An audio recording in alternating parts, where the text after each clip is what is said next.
সুপ্রিয় দর্শক, শুভ সন্ধ্যা। মাহবুব চান্দু আছি মেহেরপুর প্রতিদিন স্টুডিওতে। মুক্ত কথা অনুষ্ঠানে আজকে অতিথি হিসাবে উপস্থিত আছেন অ্যাডভোকেট শাকিল আহমদ, যিনি কেন্দ্রীয় যুগ্ম মুখ্য সমন্বয়ক হিসাবে এনসিপির দায়িত্ব পালন করছেন। সংসদ সদস্য পদপ্রার্থী মেহেরপুর 2 গাংনী আসনের এনসিপির, এবং মেহেরপুর জেলার প্রধান সমন্বয়কারী। উনি আরও আরেকটা দায়িত্ব পালন করছেন, স্পেশাল পাবলিক প্রসিকিউটর, সহকারী অ্যাটর্নি জেনারেল পদমর্যাদার। এই সমস্ত বিষয়ের মধ্যে থেকে উনি রাজনীতি করছেন সক্রিয়ভাবে। মেহেরপুরের মানুষ উনি। কথা বলবো এনসিপির কেন্দ্রীয় নেতা হিসাবে ওনার কাছে কিছু জানতেই চাইবো, এবং মেহেরপুরে ওনার সংসদ সদস্য পদপ্রার্থী হিসাবে মেহেরপুরের কর্মকাণ্ড নিয়ে কথা বলবো। নিশ্চয়ই আমাদের সাথে থাকবেন। জনাব শাকিল আহমেদ, আপনাকে স্বাগত জানাচ্ছি মেহেরপুর প্রতিদিন স্টুডিওতে মুক্ত কথা অনুষ্ঠানে। কেমন আছেন? আলহামদুলিল্লাহ, আমি ভালো আছি। ধন্যবাদ আপনাকে এবং মেহেরপুর প্রতিদিনের আজকের এই যারা দেখছেন দর্শক শ্রোতা সহ সারা মেহেরপুরের মানুষকে আমি স্বাগত জানাচ্ছি, সালাম জানাচ্ছি। আসসালামু আলাইকুম। আলোচনাটা যদি আসলে আপনার কনস্টিটিউয়েন্সি নিয়ে শুরু করি, আপনি গাংনীর মানুষ, এনসিপি থেকে নির্বাচনে অংশ নিচ্ছেন। কতদিন ধরে আপনার কনস্টিটিউয়েন্সির সাথে আপনার পরিচয়, রাজনীতিতে আসা, আপনার কর্মজীবন, যদি এখান থেকে আমরা আলোচনাটা শুরু করি। আহ, আমি পারিবারিকভাবে রাজনৈতিক পরিবারের ছেলে। আমার রক্তে রাজনীতি লেগে আছে। ছাত্র জীবনে ছাত্র সংগঠন করেছি। ছাত্র জীবন শেষ করার পরে বিভিন্ন সামাজিক সংগঠন, পেশাজীবী সংগঠনের সঙ্গে যুক্ত ছিলাম, আছি। 24 পূর্ববর্তী সময়ে রাজনীতিতে আসার স্বপ্ন ছিল, কিন্তু সুযোগ সময়ের কারণে সেটা সহসাই সুযোগ হয়নি কিংবা যুক্ত হওয়া হয়নি। 24-এ গণ অভ্যুত্থান যখন হলো, সেই অভ্যুত্থানে আমি অ্যাক্টিভলি যুক্ত ছিলাম। অভ্যুত্থান পরবর্তী সময়ে আমাদের বিভিন্ন জুলাইয়ে যে মামলা হয়েছে, বেশ কিছু মামলার ফাইলিং লয়ার হিসেবে আমি কাজ করেছি। আপনি জেনে খুশি হবেন, সাভারের একটা ছেলে আসাবুল ইয়ামিন, যাকে পুলিশের এপিসি গাড়ি থেকে ফেলে দেওয়া হলো, তারপর চ্যাংদোলা করে আবার আইল্যান্ড থেকে ফেলা হলো, যে ছেলেটা আসাবুল ইয়ামিন, এই আসাবুল ইয়ামিনের মামলার filing lawyer lower court and আচ্ছা। ট্রাইব্যুনাল। এই মামলাগুলো করার পরে যখন নতুন পরিবেশ সৃষ্টি হচ্ছিল বাংলাদেশের পার্সপেক্টিভে, নাগরিক কমিটি তৈরি হলো বাংলাদেশে, জাতীয় নাগরিক কমিটি। সেই জাতীয় নাগরিক কমিটিতে আমার যুক্ত হওয়া, এবং জাতীয় নাগরিক কমিটিতে যুক্ত হওয়ার মধ্য দিয়েই বাংলাদেশে একটি পরিবর্তিত, সুচিন্তিত, সুপরিকল্পিত এই রাজনৈতিক প্ল্যাটফর্মে নিজের নাম লেখা বা নিজেকে এখানে মেলে ধরার পরিকল্পনায় নিজেকে যুক্ত করা হলো। এবং তার পরবর্তীতেই গাংনীকে নিয়ে আহ অল্প সময়ের মধ্যেই নিজেকে গাংনীতে মেলে ধরানো, গাংনীকে নিয়ে আমার স্বপ্ন, গাংনীকে নিয়ে আমার পরিকল্পনা নিয়ে কাজ করা শুরু হয়েছে। তারপরে তো ইলেকশন এবারই করব কিনা সেটি অনেক পরে সিদ্ধান্ত হয়েছে। এবছরের আপনি জানেন 28 ফেব্রুয়ারি আমাদের নতুন দল তৈরি হলো, জাতীয় নাগরিক পার্টি। জাতীয় নাগরিক পার্টি তৈরি হওয়ার পরে আমরা যখন কাজ শুরু করলাম দেশকে নিয়ে, তখন আমাদের প্ল্যান ছিল না আমরা নির্বাচনে যাব বা আমি নির্বাচন করব। প্ল্যান ছিল গাংনীতে, যে গাংনীকে ভালোবাসে, গাংনীকে ওন করে, গাংনীকে নিয়ে ভালো ভালো ভাবনা আছে, গাংনী ডেভেলপমেন্ট করতে চাই, স্বপ্নবাজ করে মানুষকে হয়তো আমি দায়িত্ব দিব, যিনি এখানকার এমপি হিসেবে ইলেকশন করবেন এনসিপি পক্ষ থেকে। আমি ব্যাকগ্রাউন্ডে কাজ করব, এই স্বপ্নটাই ছিল। কিন্তু আমি অনেকজনকেই আমি অফার করেছিলাম যে আপনি ইলেকশন করেন, বা আপনার মতো কোনো ব্যক্তি যদি এখানে আসতে চায়, ইলেকশন করে এমপি হতে চায়, আমি আমার জায়গা থেকে সাপোর্ট দিব, আমি আপনার হয়ে কাজ করতে চাই। বাট তারা সেভাবে যখন অ্যাগ্রি করলো না, তখন দল থেকে বলা হয়েছে যে ওয়াই নট ইউ, আপনি কেন না, আপনি সুপ্রিম কোর্টের আইনজীবী, আপনি সহকারী অ্যাটর্নি জেনারেল হিসেবে কাজ করছেন, আপনি কেন করবেন না। তখন মনে হলো যে লালিত স্বপ্ন যেটা আছে সেটিকে বাস্তবায়নের সময় হতে এসেছে। মানুষের জন্য মাঠে নামার, কাজ করার এই যে অনুপ্রেরণা, এখান থেকে এগিয়ে যেতে হবে। তখন নিজেকে এই জায়গাটাতে আসলে নিয়ে আসা, এবং তারপর থেকেই ইলেকশন ভিত্তিক কাজে মনোযোগ দিয়েছি। এর আগে আমি আমি যদি বলি গত 5-7 বছর, আমি যদি বলি বিভিন্ন সামাজিক কাজ করেছি। আমি বিভিন্ন মানুষের হেল্প করেছি, সংস্থা ভিত্তিক, ফাউন্ডেশন ভিত্তিক কাজ করেছি, অর্থাৎ নন প্রফিটেবল বিভিন্ন কার্যক্রমে আমি সবসময় যুক্ত ছিলাম। ইয়েতে আপনার পূর্বে কোনো রাজনৈতিক পরিচয় ছিল কিনা এনসিপির আগে? আহ, আমি এনসিপির আগে আমি কোনো রাজনৈতিক দলে ছিলাম না। বাংলাদেশের রাজনৈতিক দল বলতে তো আমরা বিএনপি, আওয়ামী লীগ, জামাত ইসলাম বা অন্য যে কোনো নিবন্ধিত দল, হুম, এইরকম কোনো রাজনৈতিক দলের সাথে আমি ছিলাম না। আচ্ছা। তবে আমি ছাত্র জীবনে ছাত্র সংগঠনে ছিলাম, বেশ কিছু কাজ করেছি। এরপর পেশাজীবী সংগঠনের সঙ্গে কাজ কোন করেছি। ছাত্র সংগঠনে ছিলেন? আমি বিভিন্ন ধরেন আহ, আমি ছাত্র শিবিরে কাজ করেছি। তো এর বাইরে আমি বাংলাদেশের বিভিন্ন ফাউন্ডেশন, নন প্রফিট অর্গানাইজেশনে কাজ করেছি, আইএনজিও তে কাজ করেছি, আচ্ছা। পেশাজীবী সংগঠনে এখন অনেকগুলোতে কাজ করছি। এই সব মিলে আছি। পড়াশোনা করেছেন কোথায়? আমি ক্লাস 5 পর্যন্ত পড়েছি গাঙ্গিতে। আচ্ছা। আমি ক্লাস 6, 7, 8 পড়েছি কুষ্টিয়াতে। আর ক্লাস 9 থেকে পড়েছি ঢাকাতে। অর্থাৎ আমার এসএসসি, ইন্টার, অনার্স, মাস্টার সব ঢাকাতে। আমি আইনে অনার্স মাস্টার্স করেছি। তারপরে জুডিশিয়ারি অর্থাৎ জুডিশিয়াল ম্যাজিস্ট্রেট যে পরীক্ষাটা হয়, জুডিশিয়ারি বলা হয় বা বিজিএস পরীক্ষা বলা হয়, Bangladesh judicial service commission examination. সেখানে আমি পরীক্ষা দিয়েছি, 4 বার ভাইবা দিয়েছি পরপর, 2016, 17, 18, 20, অর্থাৎ দশম, 11, 12, 13 জুডিশিয়ারিতে আমি পরীক্ষা দিয়েছিলাম। ভাইবা দিয়েছি 4 বার। ভাইভাতে গিয়ে জুডিশিয়ারিতে আমি ভাইবা এলাও হয়নি আর কি। আহ, অনেক কারণ থাকতে পারে, আমি কারণে না যাই। তারপরে আমি প্র্যাকটিসে মনোযোগ দিই। এরপরে আমি বার কাউন্সিল এনরোলমেন্ট হয়েছি জজ কোর্টে। এরপরে আমি সুপ্রিম কোর্টের হাইকোর্ট ডিভিশনে আমি এনরোলমেন্ট হয়েছি। অ্যান্ড নাও আমি প্র্যাকটিস করছি হাইকোর্ট ডিভিশনে। একই সঙ্গে আমি লাস্ট জুলাইতে আমি জয়েন করেছি গভর্নমেন্টের সহকারী অ্যাটর্নি জেনারেল পদমর্যাদায় স্পেশাল পাবলিক প্রসিকিউটর হিসেবে কাজ করছি। রাষ্ট্রীয় কিছু গুরুত্বপূর্ণ মামলার দায়িত্বে আছি। এই আচ্ছা। হচ্ছে মোটামুটি আমার একাডেমিক এবং প্রফেশনাল ব্রিফ হিস্ট্রি। ইয়েতে আমরা দেখি যে প্রত্যেকটা আন্দোলন বা অভ্যুত্থান বা বিপ্লব আমরা যাই বলি না কেন, সেটা যে আইদার যে কোনো দেশেই, সেখানে আসলে আহ, একটা এটার যে শক্তি থাকে সেটা যুব শক্তি, ডেফিনেটলি ইয়াং জেনারেশনরা এটা ইয়ে করে। আমরা স্বাধীনতা পরবর্তী সময়ে আমরা এদেশের কিছু গণতান্ত্রিক আন্দোলন আমরা দেখেছি। তার মধ্যে অন্যতম একটা আন্দোলন ছিল 90-এর গণ অভ্যুত্থান। একটা পর্যায়ে আপনারা যখন এই 24-এর জুলাই গণ অভ্যুত্থান সংগঠিত করলেন, সেখানেও কিন্তু মূলত এই ইয়াংরাই ছিলেন। ইয়াংদের নেতৃত্ব ছাড়া আসলে একটা অভ্যুত্থান, কোনো বিপ্লব এটা চিন্তাও করা যায় না। নতুন করে যখন আসলে এটা একটা সংগঠিত হলো, তখন এই ইয়াংরা আবার সরাসরি একটা পার্টি ফরমেশনে চলে গেল, যেটা পূর্বের কোনো দেখা যায়নি। অভ্যুত্থান দেখা যায়নি। এটার কারণ কি মনে হয় আপনার? এটা এই যে ইয়াংরা এরা এট এ টাইম এই অভ্যুত্থান সংগঠিত করার পরেই রাষ্ট্র পরিচালনা করার জন্য যে সক্ষমতা, পূর্বের অভিজ্ঞতা ব্যতি রেখে এটা কি সম্ভব? এটা আপনি কিভাবে দেখছেন? প্রথম কথা হচ্ছে যে কেন আমরা রাজনৈতিক দল করলাম সে ব্যাখ্যাটা আমি দিই। আমি তো এই রাজনৈতিক দলের একটা অংশ। আমি কেন্দ্রের দায়িত্বে আছি। প্রথমত দেখেন, অভ্যুত্থান হলো 5 আগস্ট, 37 জুলাই 2024। তারপরে নাগরিক কমিটি করা হলো সেপ্টেম্বরে। অর্থাৎ আমরা একটা কমিটি করলাম গভর্নমেন্টকে প্রেশারাইজ করার জন্য, প্রেশার গ্রুপ হিসেবে কাজ করব। এরপরে আমাদের সেপ্টেম্বর, অক্টোবর, নভেম্বর, ডিসেম্বর, জানুয়ারি প্রায় 6 মাস কেটে গেল। তারপরে দেখেন আমরা সেই ফেব্রুয়ারিতে এসে আমার নাগরিক পার্টি করতে হলো। কেন করতে হলো? কারণ হচ্ছে আমাদের ধারণা ছিল যে ফ্যাসিবাদ বিরোধী আন্দোলনে যারা অংশ নিয়েছেন, বিএনপি, জামাত সহ অন্যান্য যত রাজনৈতিক দল আছে, ছোট বড়, তারা হয়তো গণঅভ্যুত্থানের পরে মানুষের যে চাওয়া পাওয়াগুলোকে একটা মিলন ঘটাবে, প্রত্যাশা এবং প্রাপ্তির একটা সংমিশ্রণ আনবে। একই সঙ্গে বাংলাদেশ ভিত্তিক রাজনীতির দিকে মনোযোগ হবে। পাশাপাশি আমাদের 24-এর গণঅভ্যুত্থানের যে আকাঙ্ক্ষা, আকাঙ্ক্ষা বাস্তবায়নের জন্য কাজ করবে। এটা আমি খুব হতাশ হয়েছি। 6 মাসে আমরা দেখেছি বিভিন্ন দল তার শোডাউন করছে, বিভিন্ন দল তাদের সক্ষমতা দেখানোর জন্য রয়ে গেছে, কিন্তু দেশ নিয়ে ভাবনা কিংবা দেশ নিয়ে অনেক কথাবার্তা আমরা তাদের মধ্যে দেখি নাই। বরং আমরা বিভিন্ন সময় বানরের রুটি ভাগ করার মতো পরিস্থিতিও দেখেছি।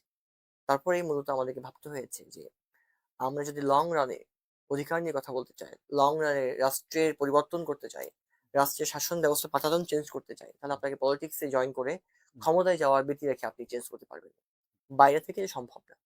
তখনই মূলত এই রাষ্ট্রীয় এই ক্ষমতায় আসার জন্য কিংবা রাষ্ট্রীয় পাঠাতন চেঞ্জ করার জন্য যে প্রসেস, এই প্রসেসে ঢোকার উদ্দেশ্যে মূলত আমাদের এই রাজনৈতিক দল ফরমেশন করা হয়েছে। এক। দুই হচ্ছে, আপনি বললেন যে অভিজ্ঞতা ছাড়াই রাষ্ট্র পরিচালনা করা সম্ভব কিনা। পৃথিবীর কোনো অভিজ্ঞতাই কেউ জন্ম থেকেই অভিজ্ঞতা নিয়ে তৈরি হয় না, প্রথম থাকেই সবকিছুর প্রথম ছিল। আপনি যেদিন এই হট সিটে বসেছেন ওদিন প্রথম দিয়ে কিন্তু আজকে আপনি এতদিন হয়েছে, আজকে আপনি অনেক অভিজ্ঞ হয়েছেন। তার মানে আপনি যদি না বসতেন তাহলে কিন্তু আপনি অভিজ্ঞতা তৈরি করতে পারতেন না। ব্যাপারটা এরকম হয়ে গেছে যে অভিজ্ঞতাবিহীন চাকরি হচ্ছে না, আর চাকরি না হলে অভিজ্ঞতা হচ্ছে না। আপনি কোন দিকে যাবেন? তো আপনাকে রিস্টার্ট করতে হবে। যে ইয়াং জেনারেশনের মধ্যে আমরা যারা পৃথিবী চেঞ্জ করতে পারছে, বড় বড় বিভিন্ন পৃথিবীর মাল্টিন্যাশনাল কোম্পানিগুলোকে মেনটেন করতে পারছে, সেই ইয়াং জেনারেশন বা হোয়াই আমরা রাষ্ট্র চালাতে পারবো না কেন? আপনি দেখেন আজকে বাংলাদেশের এই অভ্যুত্থান পরবর্তীতে যেই সরকার গঠন হয়েছে, অন্তর্বর্তীকালীন সরকারের মধ্যে কিন্তু বেশ কয়েকজন আমরা ছাত্র উপদেষ্টা আছে বা ইয়াং উপদেষ্টারা আছে, তারা কি পারছে না চালাতে? অন্য অনেকের চেয়ে বেটার পারছে। তার মানে অভিজ্ঞতাই সবসময় আমার কাজের শর্ত, কিংবা অভিজ্ঞতাই আমার একমাত্র সফলতার শর্ত, এটা না। অভিজ্ঞতার চেয়ে প্রয়োজন দক্ষতা। সো আমাদের মধ্যে সে দক্ষতা রয়েছে। অভিজ্ঞতার চেয়েও বেশি প্রয়োজন কাজের প্রতি আমার স্পৃহা, কাজের প্রতি ভালোবাসা, কর্মস্পৃহা। আমার কাজ করার আহ, একটা ভালো মেন্টালিটি দরকার, ভালো প্ল্যানিং দরকার, ওই দেশপ্রেম দরকার। যদি সেটা থাকে তাহলে সম্ভব।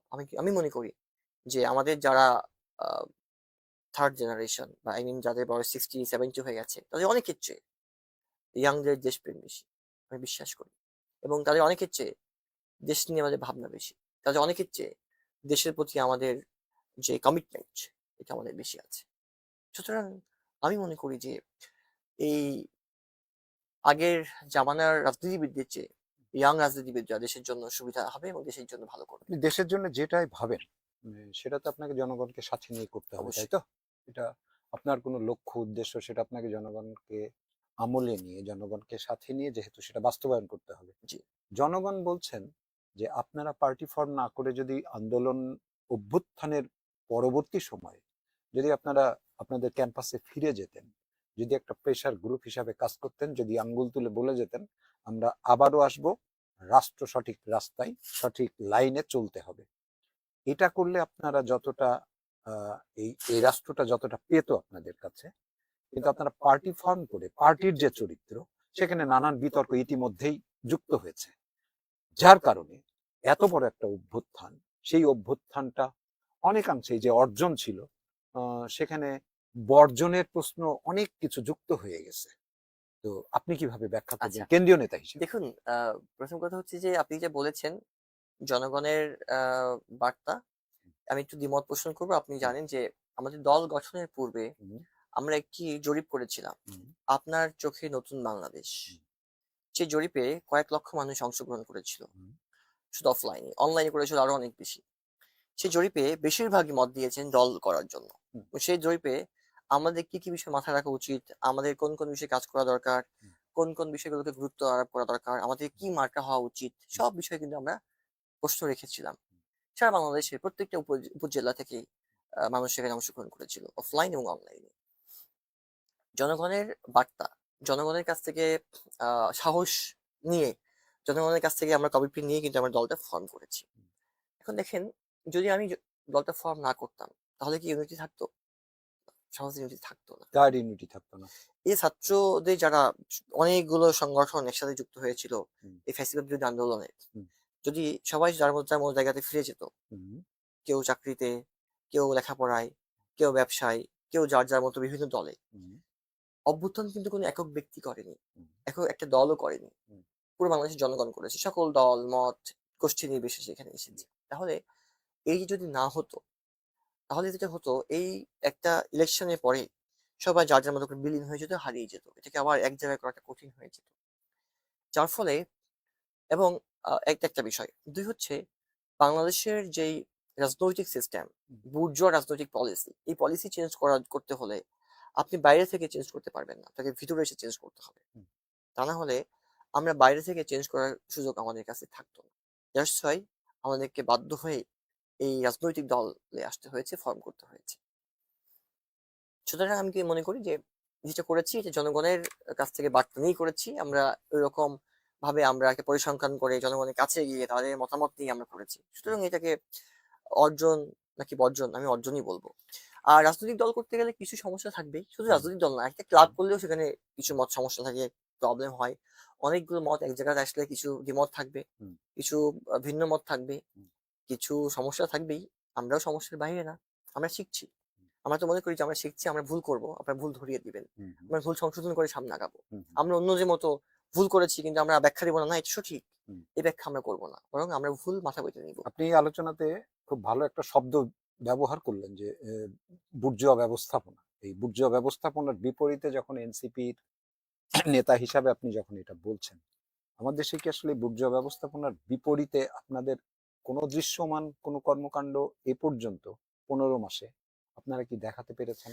আমরা জনগণ যেটা নিয়ে সত্যিকার অর্থে আপনারা একটা জায়গায় যেতে চান, এটা কিভাবে ভাববে? আচ্ছা, এটার খুব সহজ উত্তর হচ্ছে আমরা আমাদের জায়গা থেকে সেটা চেষ্টা চলমান আছে। হুম, আপনি জানেন যে আমরা জুলাই পদযাত্রা করেছিলাম সারা বাংলাদেশের প্রত্যেকটা জেলাতে।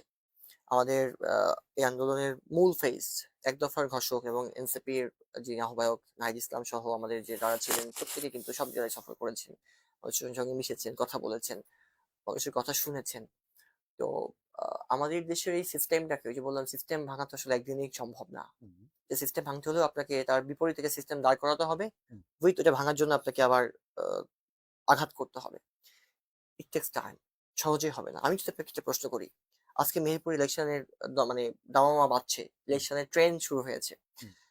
অন্যান্য রাজনৈতিক যে দলগুলো আছে, বিএনপি এবং জামাত যারা রাজনৈতিকভাবে আগাচ্ছে, রাজনৈতিক জন্য যারা ভোট করার কাজ করছে, প্রতিদিন যে খরচ করছে ইলেকশনের জন্য টাকাটা কোত্থেকে পাচ্ছে? Hmm. What is the source of money? জনগণের জিজ্ঞেস তাই করেছেন? প্রশ্নও তো সেটা হ্যাঁ, যে আপনাদের আপনাদের যারা নেতৃবৃন্দ আছেন। আমরা কিন্তু দেখেন, আমরা এখন পর্যন্ত, হুম। আমি এখন পর্যন্ত ওইভাবে আমি তাদের মতো করে শুরু করতে পারি না, কাজ আপনি করতে করেননি, পারছি না। আপনি করেননি, অন্যরা যে আচ্ছা, করছে না তা না। আমি আসছি। হুম, তো এখন কেন পারিনি? কারণ অন্য দলগুলো যেভাবে বাংলাদেশের জায়গাতে বিশেষ করে গত ২০-২৫ বছরে যেভাবে ইকোনমিক্যাল পলিটিক্স এর মধ্যে দিয়ে চলে হুম, এস্টাবলিশ করেছে, হুম, সেই ইকোনমিক্যাল পলিটিক্স যদি আমরা বন্ধ করতে না পারি কিংবা চেঞ্জ করতে না পারি, হুম। এই বাংলাদেশের রাজনীতি টিকবে না। তাহলে এবং আপনি যখন বাংলাদেশের জায়গাতে আমি একটু ইন্টারাপ্ট জি, করতেই থাকবো যে ইয়েতে আপনি যখন এই কথা বলছেন, তখন আমাদের নির্বাচন কমিশনের যে আরপিও, সেই আরপিওতে তো পরিষ্কার 20,000 টাকার জামানতের টাকা সেটা 50,000 টাকা করে ফেললো। হুম, আপনি বুর্জোয়া পলিসির বিপরীতে দাঁড়াতে চাচ্ছেন। এনসিপির এখনো পর্যন্ত লক্ষ্য উদ্দেশ্য পরিষ্কার হয়নি।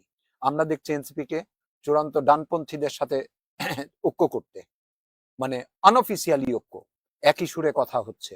এই বিষয়গুলোর মধ্যে দিয়ে আপনি যখন আরপিওটাই সংশোধন করতে পারছেন না, যে আরপিওর বিপরীতে আপনাকে নির্বাচন করতে হবে, আপনি একজন প্রার্থী, তাহলে সেখানে সেই বুর্জোয়া রাজনীতিকে তো আসলে তারা ইস্টাবলিশ করারই চেষ্টা করছে। অবশ্যই দেখেন, এই যে বললাম যে এই বাংলাদেশে আপনি চাইলেও সবকিছু একদিনে পারবেন না। এই সরকার কি সিস্টেম বাদ দেওয়ার জন্য বা সিস্টেম চেঞ্জ করার জন্য কাজ করেছে খুব বেশি করেনি। যদি করতো, আপনাদেরই তো সরকার, না এটা ভুল কথা।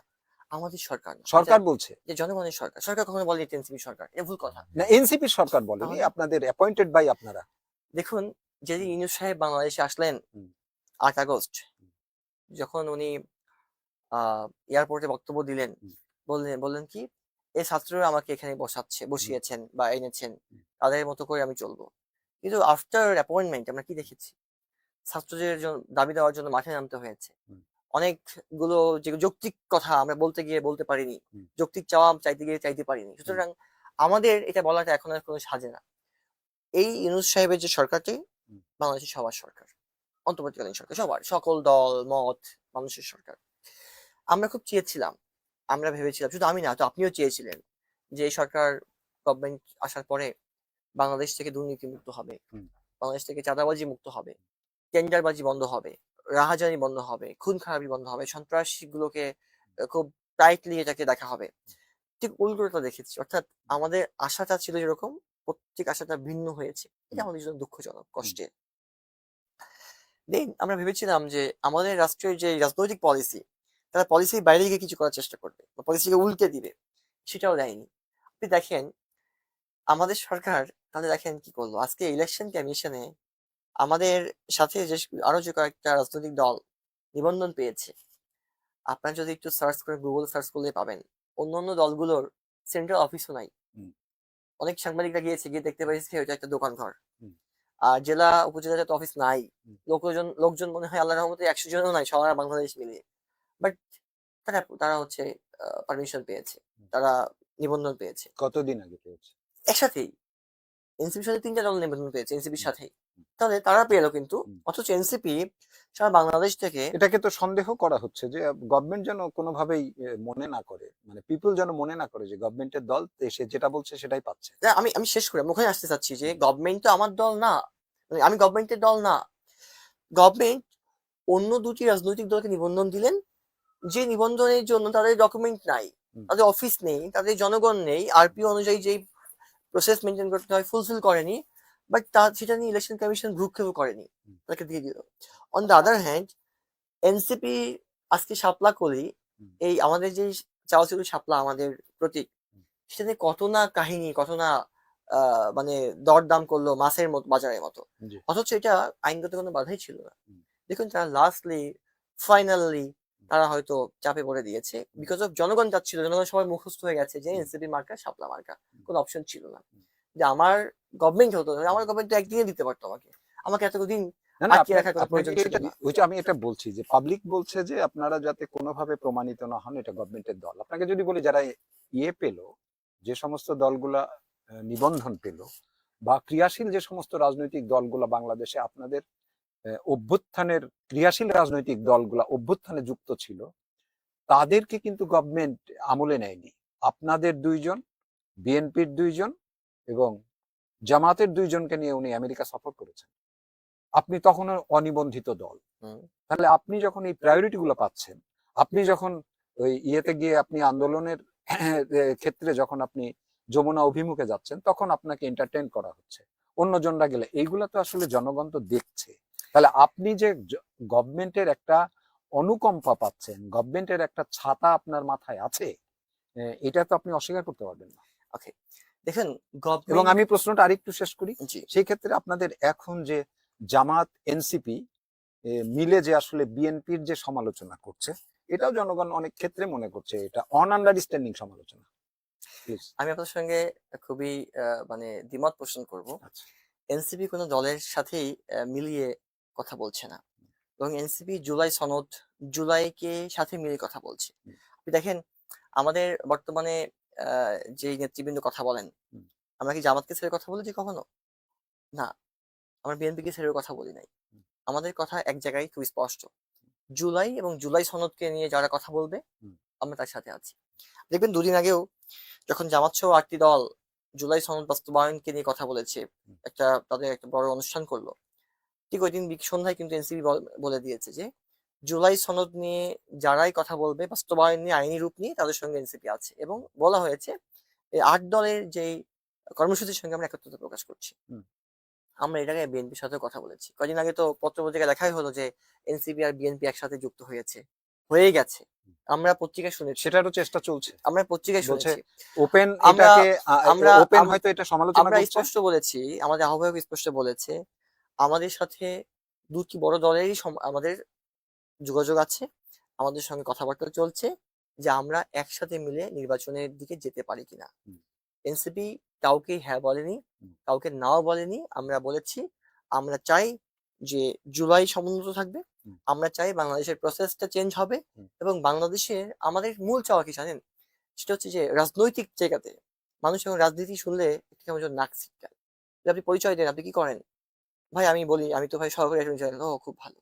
ভাই আমি তো আছি রাজনীতি এই। ও রাজনীতি করেন? ডিফারেন্ট চোখে দেখি। এই যে ডিফারেন্ট চোখে দেখাটা আমরা চেঞ্জ করতে চাই। আমরা চাই মানুষজন রাজনীতিবিদ শুনলে মানুষ তাকে বুকে টেনে নিবে। হুম। আপনি রাজনীতি করতে আপনি খুব মানে ভালোভাবে আসবেন। হুম। আপনি খুশি হয়ে রাজনীতি করতে আসবেন। বিকজ অফ পলিটিক্স একমাত্র জিনিস যেটা রাষ্ট্র চেঞ্জ করতে পারে। আপনি সারাদিন পড়াশোনা করে, সারাদিন কথা বলে রাষ্ট্র চেঞ্জ হবে না। হুম। যতক্ষণ না পর্যন্ত আপনি ওই জায়গায় গিয়ে বসে চেঞ্জ না করবেন, পলিসি চেঞ্জ না করবেন। পলিসি চেঞ্জ করতে হলে আপনাকে এই রাজনীতিতে আসতে হবে। তো পলিটিক্স হচ্ছে মানুষের ভাগ্য পরিবর্তনের একমাত্র ওয়ে। হুম। কিন্তু আমরা এই পলিটিক্সটাকে করে ফেলেছি ভিন্ন জায়গা নিয়ে নিয়েছি। এনসিপি চাই যে পলিটিক্সটা এমন হবে যেটার মধ্য দিয়ে মানুষের পলিটিক্সের প্রতি যে ঘৃণা আছে, হুম। এটার প্রতি যে একটা আক্ষেপ আছে, এটা চেঞ্জ হবে। পাশাপাশি তরুণরা, হুম। শিক্ষিতরা, আরো এফিসিয়েন্ট মানুষগুলো এখানে আসতে স্বাচ্ছন্দ্য বোধ করবে, হুম। এবং আজকে আমার ক্ষমতা নাই, কালকে আমাকে ধরে নিয়ে জেলে পাঠিয়ে দিবে। হুম। আজকে ক্ষমতা আছে, আমাকে প্রশাসন আমাকে তেল মালিশ করবে। হুম। আমরা এটা চাই না। বৈষম্য বিরোধী ছাত্র আন্দোলন সমাজের বৈষম্য দূরীকরণের জন্য একটা আন্দোলন ছিল, সেই আন্দোলনটা যখন একটা অভ্যুত্থানে পরিণত জি, হলো, ক্রিয়াশীল যে সমস্ত রাজনৈতিক দলগুলা অভ্যুত্থানের শক্তি হিসাবে ঐক্যবদ্ধ থাকলেন। আমরা অভ্যুত্থান পরবর্তী সময়ে খুব বেশি দিন সময় লাগেনি যে আপনাদের দল গঠনের আগেই অনেকটা অভ্যুত্থানের শক্তিগুলা দ্বিধাবিভক্ত হয়ে গেল, এবং এখনো পর্যন্ত সেই বিভক্তি আছে। এবং কোনো কোনো ক্ষেত্রে যে সমস্ত সোশ্যাল মিডিয়ায় বা তাদের অন্যান্য গণমাধ্যমে যে সমস্ত বক্তব্য শুনি সাধারণ মানুষ হিসাবে, একটা ভয়াবহ বক্তব্য, ভয়ঙ্কর বক্তব্য। এই অনৈক্যের মধ্যে দিয়ে আপনি জুলাই সনদ বা জুলাইয়ের যে আকাঙ্ক্ষা সেটা কিভাবে বাস্তবায়ন করবেন একক ভিত্তিতে? আচ্ছা, দেখুন, জুলাই সনদের যে আকাঙ্ক্ষা বাস্তবায়নের ভিত্তি, এটা কিন্তু একক কোনো ব্যক্তির কথা না, হুম। এটা বাংলাদেশের আপামর জনতার কথা। হুম। আর অভ্যুত্থান যখন হয়েছিল সেটা কিন্তু কোনো একক ব্যক্তি করেনি। আমি আবার বলেছি যে সেখানে বিভিন্ন দল, বিভিন্ন গোষ্ঠী, বিভিন্ন মত, বিভিন্ন গোত্র এখানে যুক্ত হয়েছিল। সুতরাং অভ্যুত্থানের পরে সবাই সবার প্ল্যাটফর্মে ফিরে গিয়েছে। ধরেন যিনি বিএনপি করতেন উনি বিএনপিতে ফিরে এসেছেন, হুম। জামাতের লোক জামাতে ফিরে গেছে, হুম। ছাত্র সংগঠনের বিভিন্ন জন তারা তার জায়গাতে ফিরে গেছে। তাহলে যাদের কোনো রাজনৈতিক দল বা পরিচয় ছিল না তারা বৈষম্যবিরোধী ছাত্র আন্দোলনে ছিলেন। হুম। তারপরে আমরা এখান থেকে এনসিপি করা হয়েছে। হুম। তাহলে এটাকে আমি অনৈক্য বলি না, এবং এটাকে আমি বলি যে গণতান্ত্রিক চর্চা, এবং বিভিন্ন দলে এটাকে যার যার জায়গাতে চলে গিয়েছেন, আবার প্রয়োজনে আবার এক হবেন। হুম। আপনি দেখেন, যখন আওয়ামী লীগ নিষিদ্ধের জন্য আমার ডাক দেওয়া হলো, সেখানে কিন্তু আবার সকল জুলাইয়ের সকল দল কিন্তু আবার এক হয়েছিল। হুম। অর্থাৎ রাষ্ট্রীয় প্রয়োজনে হুম। কিংবা ফ্যাসিবাদ বিরোধী কোনো কার্যক্রমে সবাই এক আছে, কিন্তু এর বাইরে নিজস্ব কার্যক্রমে সবাই সবার মতো করে কাজ ফ্যাসিবাদ তো করছে। কোনো ব্যক্তি না, না, it's term, Shakil, it's term. এটা টার্ম। তাহলে সেই টার্মের যদি অংশ বিশেষ বা একটা পার্সেন্টেজ যদি এখন বর্তমান থাকে, তাহলে এটাকে আপনি কিভাবে মূল্যায়ন করবেন? ওকে, দেখুন, আমরা এটা বারবার বলছি যে হুম। একটি ফ্যাসিবাদ দূর হয়েছে, নব্য ফ্যাসিবাদ তৈরি হচ্ছে। সেটা তো আপনার এই বক্তব্য তো বিএনপির উপরে আঘাত যাচ্ছে, বিএনপি আহ, তাই বলছে। হুম। এখন ঠাকুর ঘরে কেড়ে আমি কলা খাইনি, যদি আচ্ছা। এমনটাই হয় হ্যাঁ। সেক্ষেত্রে তো আর বলার নেই। আমি একটা গল্প বলি তাহলে। হ্যাঁ। একজন আসামি কোর্টে গিয়ে বলছেন বিচারক সাহেবকে, বিচারক, মাননীয় বিচারক, হুম। আমি বিশ্বাস করেন আমি বলেছিলাম যে প্রধানমন্ত্রী একটা হারামজাদা হুম। এবং সে সবচেয়ে দুর্নীতিবাজ এবং সবচেয়ে বদমাইশ, কিন্তু আমি বলি না কোন দেশের প্রধানমন্ত্রী। তাহলে হুম। আমাকে কেন বাংলাদেশের আইনে বিচার করা হচ্ছে? আচ্ছা। আমার বিচার হলে তো হুম। ইন্টারন্যাশনাল কোর্টে বিচার হতে পারে। হুম। তখন বিচারক বলছেন, ওই বেয়াদ্দপ, তুমি কি মনে করো আমি জানি না বাংলাদেশের প্রধানমন্ত্রী ছাড়া কেউ কিরকম আছে? অবশ্যই তার নামে তুমি বলেছো, কারণ হুম। আর কেউ নাই। হুম। এখন আমি যদি নব্য ফ্যাসিবাদের জন্ম দেই, কিংবা আমি যদি আমার মধ্যে সেরকম কোনো আকাঙ্ক্ষা থাকে, হুম। তাহলে তো এই বক্তব্য তার জন্য। যদি এটা আপনি হন, আপনার জন্য। হুম। তাহলে এটা আমি কোনো ব্যক্তিকে বলবো না, বরং আমি বলবো, যদি কেউ মনে করে যে হুম। আমি ক্ষমতা আঁকড়ে রাখতে চাই, হুম। কিংবা আমি ক্ষমতাকে এক্সারসাইজ করে হুম। এটার একটা ফল নিজে ভোগ করব হুম। এবং অপরকে আমি শোষণ করব, হুম। তাহলে আমি ফ্যাসিবাদ। ক্রিয়াশীল রাজনৈতিক দল হিসেবে সবচেয়ে বড় দল এখন বিএনপি এবং জামাত। আপনি কি মনে করেন নাকি যে তাদের এই ফ্যাসিবাদী আচরণ তাদের নাই? আছে, আছে। অবশ্যই আছে। তাহলে আপনি আরেকটা দলকে যখন বা আরেকটা জোটকে যখন আপনি ফ্যাসিবাদী ভাবে আক্রান্ত করছেন, আক্রমণ করছেন, তাহলে এইগুলাকে আপনি কিভাবে মুক্ত করবেন? আমরা আক্রমণ করছি না, হুম। আক্রান্তও করছি না। হুম। এখন আপনি ধরেন আপনার মাথায় চুল নাই, হুম। তারপরে যদি আমি বলি যে আপনার একটু ভাই মাথায় চুল কমে গেছে, আপনি টাক, হুম। দেখি কি আক্রমণ বলবেন? না, আমি বাস্তবতা শব্দটা বলবেন। শব্দটা আক্রমণ না করে তাহলে আক্রান্ত আমি তো হচ্ছে। আমি এখন ব্যাপারটা হচ্ছে যে আপনি এগুলো করবেন না, তাহলে তো আক্রান্ত হবেন না। হুম। ৫ আগস্টের পরে আজকে আজকে এই যে নভেম্বর, হুম। আজকে প্রায় ১৪, এই ১৫ মাস হুম। যে হয়েছে, হুম। বাংলাদেশে কোনো চাঁদাবাজি বন্ধ হয়েছে? না, ক্যাম্পাস স্ট্যান্ডে চাঁদাবাজি বন্ধ হয়েছে? না হয়নি। হাত বদল হয়েছে? হুম। দেখেন ৫ আগস্টের পরে হুম। ১৫-২০ আগস্ট হুম। আমার আমার আমার চেম্বার হচ্ছে কারওয়ান বাজারে। আমি হুম। ল প্র্যাকটিস করি, আমার হুম। চেম্বার কারওয়ান বাজারে। আমি ৫ আগস্টের পরে যখন আমি কারওয়ান বাজার গেলাম, দেখলাম খুব চমৎকার থমথমে পরিস্থিতি। মানুষজন খুবই উৎফুল্ল। হুম। সবজির দাম একদম নেমে গেল হুম। নিচে। হুম। দেখেছেন খুব দাম কমে গেল। কয়দিন ছিল? ১৫ দিন ২০ দিন। তারপর কিন্তু আবার দাম আগের মতো হয়ে গেল। অর্থাৎ এই যে ঘাটে, ঘাটে টাকা দিতে হয়, হুম। এটা ১০ দিন বন্ধ ছিল। কারণ হুম। এখন নতুন রাজাকে, হুম। নতুন ভাইকে এটা হুম। খুঁজতে বা এটা ডিসাইড করতে সময় লেগেছে ১০ হুম। দিন ১৫ দিন। তারপরে আবার আগের ভাইয়ের জায়গায় নতুন ভাই এসে ঠিকই সেটা নিচ্ছে। তাহলে আপনি যদি সেটাই করেন, তাহলে ২৪ আমাকে কি শিক্ষা দিল? এতগুলো মানুষের জীবন, হুম। এতগুলো ভাই বোনের এটা আহত। কারা করলো? ২৪ যারা গঠন মানে সংগঠিত করলো তারাই তো করছে, হ্যাঁ, অবশ্যই এর তাই মধ্যেই তো না? আছে। এর মধ্যে এনসিপিও আছে। আছে। এনসিপির লোকও থাকতে পারে। হুম। আমি নাই থাকতে পারে। হুম। কিন্তু বেশি কারা করছে? দেখুন, কেউই বা একটা গ্রুপ অফ পিপল যেখানে ১০০ জন মানুষ আছে, হুম। আপনি ১০০ জনকে কন্ট্রোল করতে রাখতে পারবেন না। হুম। ১০০ জনকেই আপনি একদম ভালো একই কিন্তু আপনি মাপকাঠিতে যে বলতে টেম্পো পারবেন না। স্ট্যান্ড দেখাচ্ছেন, হাটঘাট বাজার দেখাচ্ছেন, আপনাদেরকে দেখাচ্ছে ইয়ে বাণিজ্যের ক্ষেত্রে, মানে বাণিজ্য? যে এই এটা হচ্ছে বদলি বাণিজ্য, পদায়ন বাণিজ্য। সেক্ষেত্রে যদি আপনাকে বলি, আজকে আপনি কালের কণ্ঠে দেখেন আপনাদেরই মুনতাসির মামুন, যে যাকে অব্যাহতি দেওয়া হচ্ছে, সে আপনার সেক্রেটারি সম্পর্কে কি বলেছে? 50 লক্ষ টাকা করে দেখুন, আপনার, আপনি জি, আইনাঙ্গনের মানুষ। মানুষ, হ্যাঁ। এটা কিন্তু ওপেন একটা আপনার আমি দেখেছি, একটা জাতীয় পত্রিকা। আমি দেখেছি। আমি আপনি আপনাকে কিভাবে এটাকে ব্যাখ্যা করবেন? আমি এটাকে খুব সহজ ব্যাখ্যা দেই। আচ্ছা বলেন। যার কথা বলা হয়েছে হুম, উনি হচ্ছেন একটা জেলার নারী শিশু কোর্টের পিপি, নট জেলার মূল পিপি। হুম, একটা নারী শিশু কোর্টের পিপি যিনি, তার মাসিক বেতন ৬,০০০ টাকা। হুম, তাহলে নিয়োগ দেওয়া হয় একটা সার্টেন টাইমের জন্য ১-২ বছর। হুম, তো সে ধরেন তার পুরো ক্যারিয়ারে মানে এই পিপিগিরি করে বেতন পাবেন সর্বোচ্চ ২ থেকে ২ লাখ টাকা। Almost hmm, not more than. Hmm, সেই একটা ওই একটা কোর্টে, নারী শিশু কোর্টের ট্রাইব্যুনালের পিপি নিয়োগের জন্য ৫০ লাখ টাকা দিয়েছে। এটা হুম। একটা গাঁজাখুরি গল্প ছাড়া এটা ইম্পসিবল। এটা একটা ভুতুড়ে গল্প। বললোটাকে আপনার সহযোদ্ধা, বলতে পারে। আপনার কেন সহযোদ্ধা। বলেছে? এবং আপনাকে যদি আমি বলি, আপনি হুম, যে ব্যাখ্যাটা দিলেন হুম। ৬,০০০ টাকা বেতনের কথা, আপনি নিশ্চয়ই জানেন, এই সমাজে তো বসবাস করেন, আপনি নিশ্চয়ই জানেন যে বিসিএস পরীক্ষা ইয়েতে সবচেয়ে তার ফার্স্ট প্রায়োরিটি কি থাকে? Foreign affairs. হুম, সেকেন্ড ইয়েতে থাকে ফুড, তারপরে কাস্টমস। কেন থাকে এগুলা? আমরা যখন দেখি এই সমাজে যে মেয়ের বাবা যখন পাত্রস্থ করতে চাই মেয়েকে, সরকারি চাকরি হলে খুব সুবিধা সরকারি হয়। চাকরি এই খোঁজে, জিনিসটা এবং শুধু চাকরি না, সে বলে সরাসরি যে উপরি টুপরি আছে কিনা, আচ্ছা, এই ধরনের কথাও আপনি আছে। দেখুন এটা কিন্তু তাহলে সরকারি, আপনি যদি একটা এটা কিন্তু একটা সরকারি একটা চাকরি না। একটা পিপির, কিন্তু ভাই এটা কিন্তু না সরকারি না চাকরি ঠিক না। আছে, আমি সেটা বলছি না, আপনি যে পিপি হিসাবে আপনি যে ৬,০০০ টাকার উদাহরণ দিলেন, হুম, এটা হচ্ছে দৃশ্যমান টাকা। হুম। অদৃশ্যমান টাকা তো প্রচুর। না, প্রচুর নাই। মানে আমি কেন বলছি?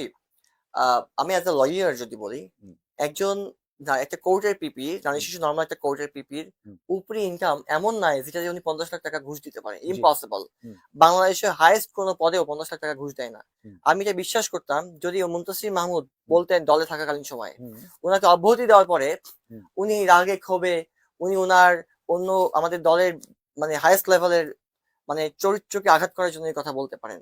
হুম, ডকুমেন্ট দেখাতে পেরেছেন? এখন আপনি তো একটা কথা বলা মানেই যে আপনি অপরাধী তা তো না। হুম, আনটিল ইটস প্রুভড। হুম। এখন আমিও তো বলতে পারি আপনাকে, ভাই আপনি তো এরকম সাংবাদিকতা করছেন। শুনেছি আপনি তো উনার কাছ থেকে ২০ লাখ চাঁদাবাজি টাকা করেন। নিয়েছেন। হুম।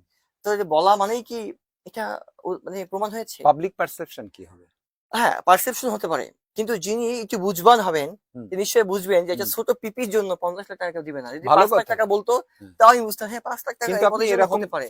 শাকিল ভাই, এটা কি আপনি প্রত্যেকটা ক্ষেত্রে যে অভিযোগগুলো আছে, বুর্জোয়া রাজনীতির সকল ক্যারেক্টার ধারণ করে এনসিপি চলছে। আমি আপনাকে বললাম, বুর্জোয়া রাজনীতির সকল চরিত্রকে ধারণ করে কিন্তু এনসিপি সহ অপরাপর যে রাজনৈতিক চলছে, দলগুলো এটা চলছে। চলছে।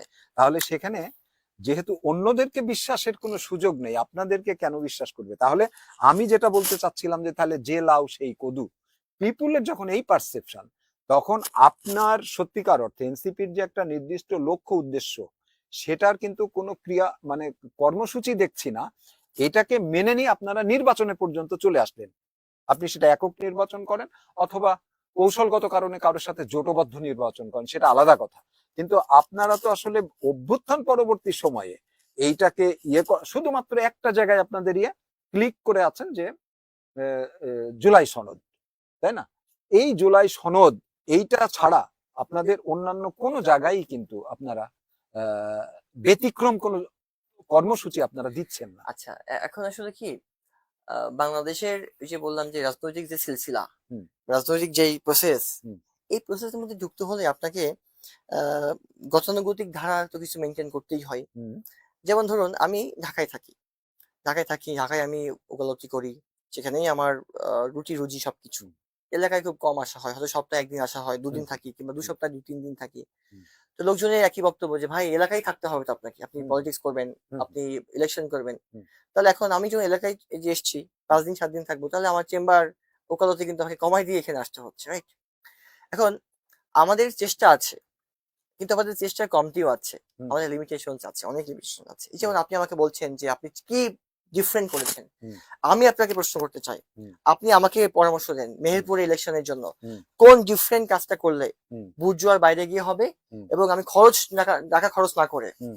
খরচ করতে হলে আমাকে টাকা কোনো না কোনো না না, টাকা রাষ্ট্র বাঁচতে হবে। যদি পলিসি যদি আপনাকে টাকা খরচের জায়গায় অফ না করতে পারে, তাহলে এখানে আপনি মেহেরপুরে সেটা দেখেন করতে পারবেন রাষ্ট্র কিন্তু বলেছে কি বলেছে কি বলেছে জন প্রতি 10 টাকা খরচ করতে 10 হবে। টাকা খরচ সেখানে আচ্ছা হ্যাঁ এখন ধরেন আমার গাংনীতে 2 লক্ষ ভোটার, হুম, 2,62,000 ভোটার, তার হুম, মানে আমি সর্বোচ্চ খরচ করবো কত 26 লাখ টাকা, হুম, নট মোর দেন 26 লাখ টাকা।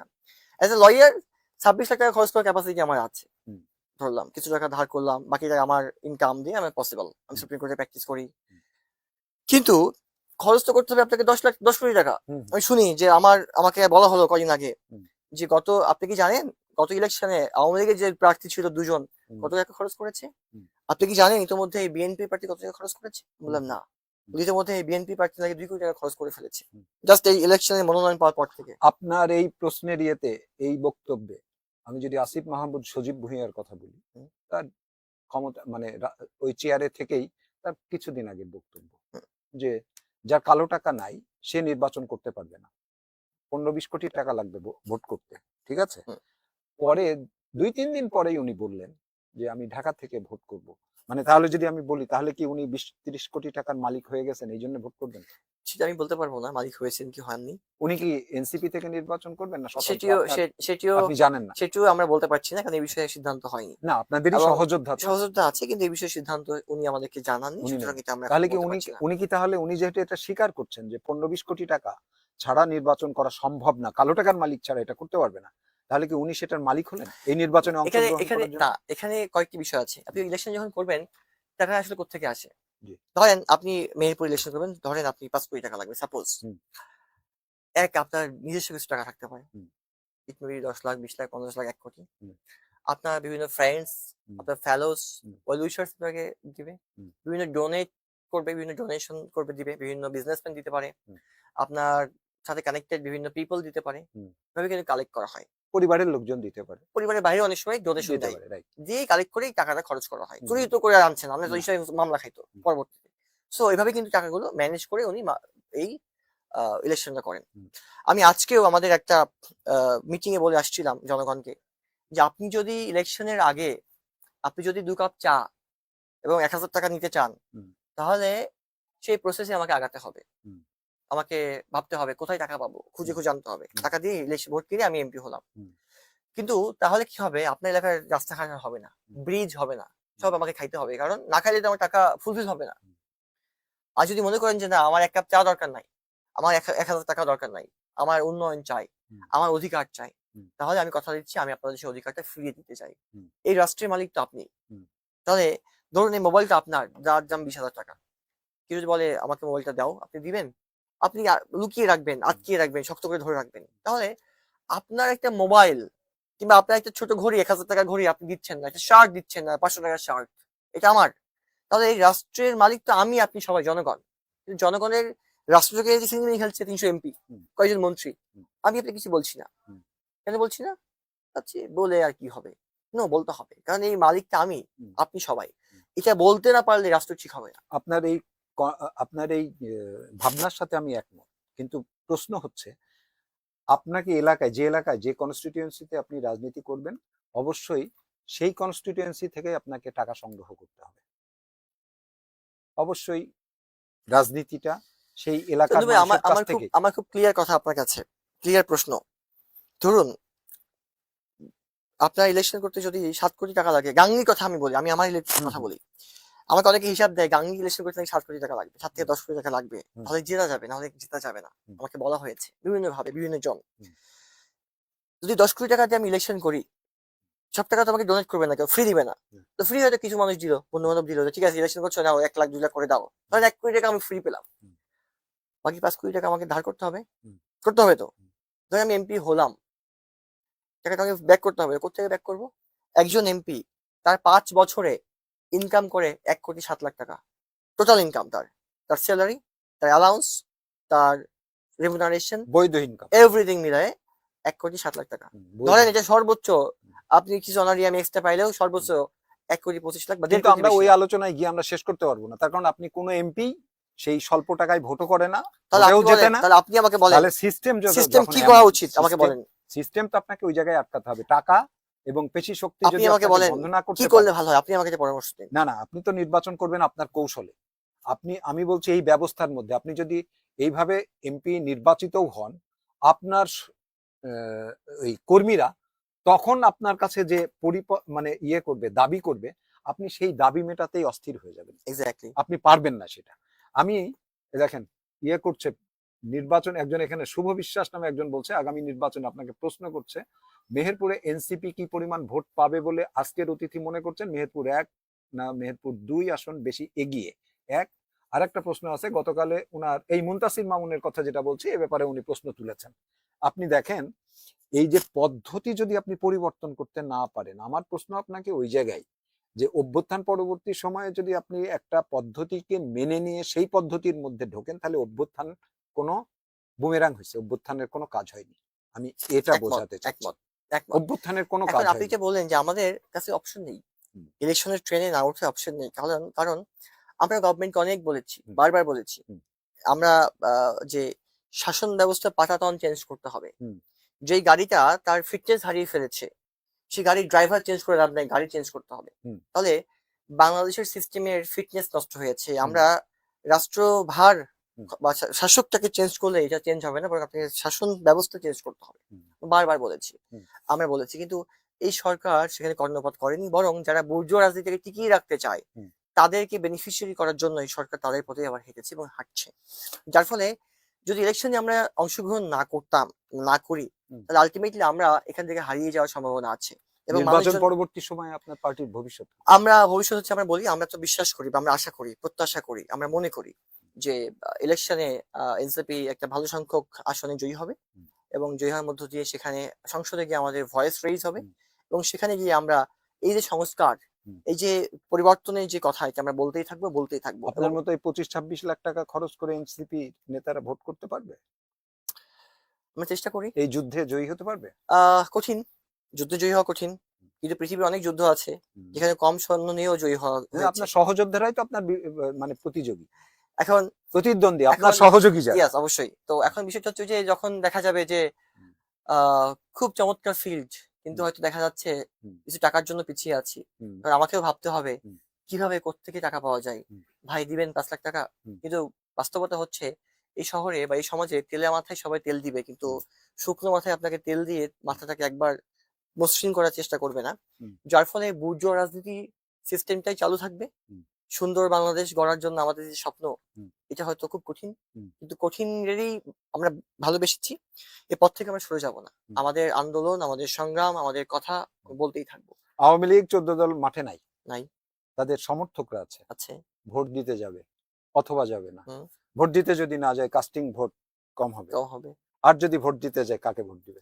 এ কঠিন প্রশ্ন। এটা ডিপেন্ড করবে। অবশ্যই আমি মনে করি যারা ভোট দিতে যাবেন তারা সাধারণ ভোটার। হুম, আমি মনে করি তারা যোগ্য দেখে পক্ষ নিবেন। হুম, অর্থাৎ যিনি যোগ্য ব্যক্তি হুম, মেহেরপুরের জন্য তাকেই ভোট দিবেন। হুম। তো সেটা কাকে দিবে এটা তো ভোটার ঠিক করবে। যোগ্য প্রার্থী আন্দোলন মানে ভাবনাটা আসলে তারা কোন প্যারামিটারে আসলে তারা ফেলবে? অবশ্যই দেখবেন, আপনি তো সাধারণ মানুষকে আমি নিয়ে তো কাজ আমি তো করছেন। মনে করি যে মানুষ দেখবেন যে কে ক্ষমতায় গেলে তার যে চাওয়া পাওয়া হুম, বা রাষ্ট্র যাকে যা দেয় সেগুলো একটু ঠিক মতো পাবেন। হুম, অর্থাৎ ১০ কেজি গম দিল, হুম, আস্তে আস্তে ৯ কেজি শেষ, ১ কেজি জুটলো আমার মানুষের কপালে। এমন না হোক, বরং ১০ কেজি দিয়েছে, ১০ কেজিই পেয়েছে। হুম, তারপরে সে দেখবে কোন ব্যক্তি ক্ষমতায় আসলে চাঁদাবাজি হবে না, হুম, কে এখানে আসলে হুম, রাহাজানি হবে না, হুম। খুনোখুনি কম হবে। আপনার কনস্টিটিউয়েন্সিতে আওয়ামী সমর্থকরা আপনাকে ভোট দিবে এটা প্রত্যাশা করেন?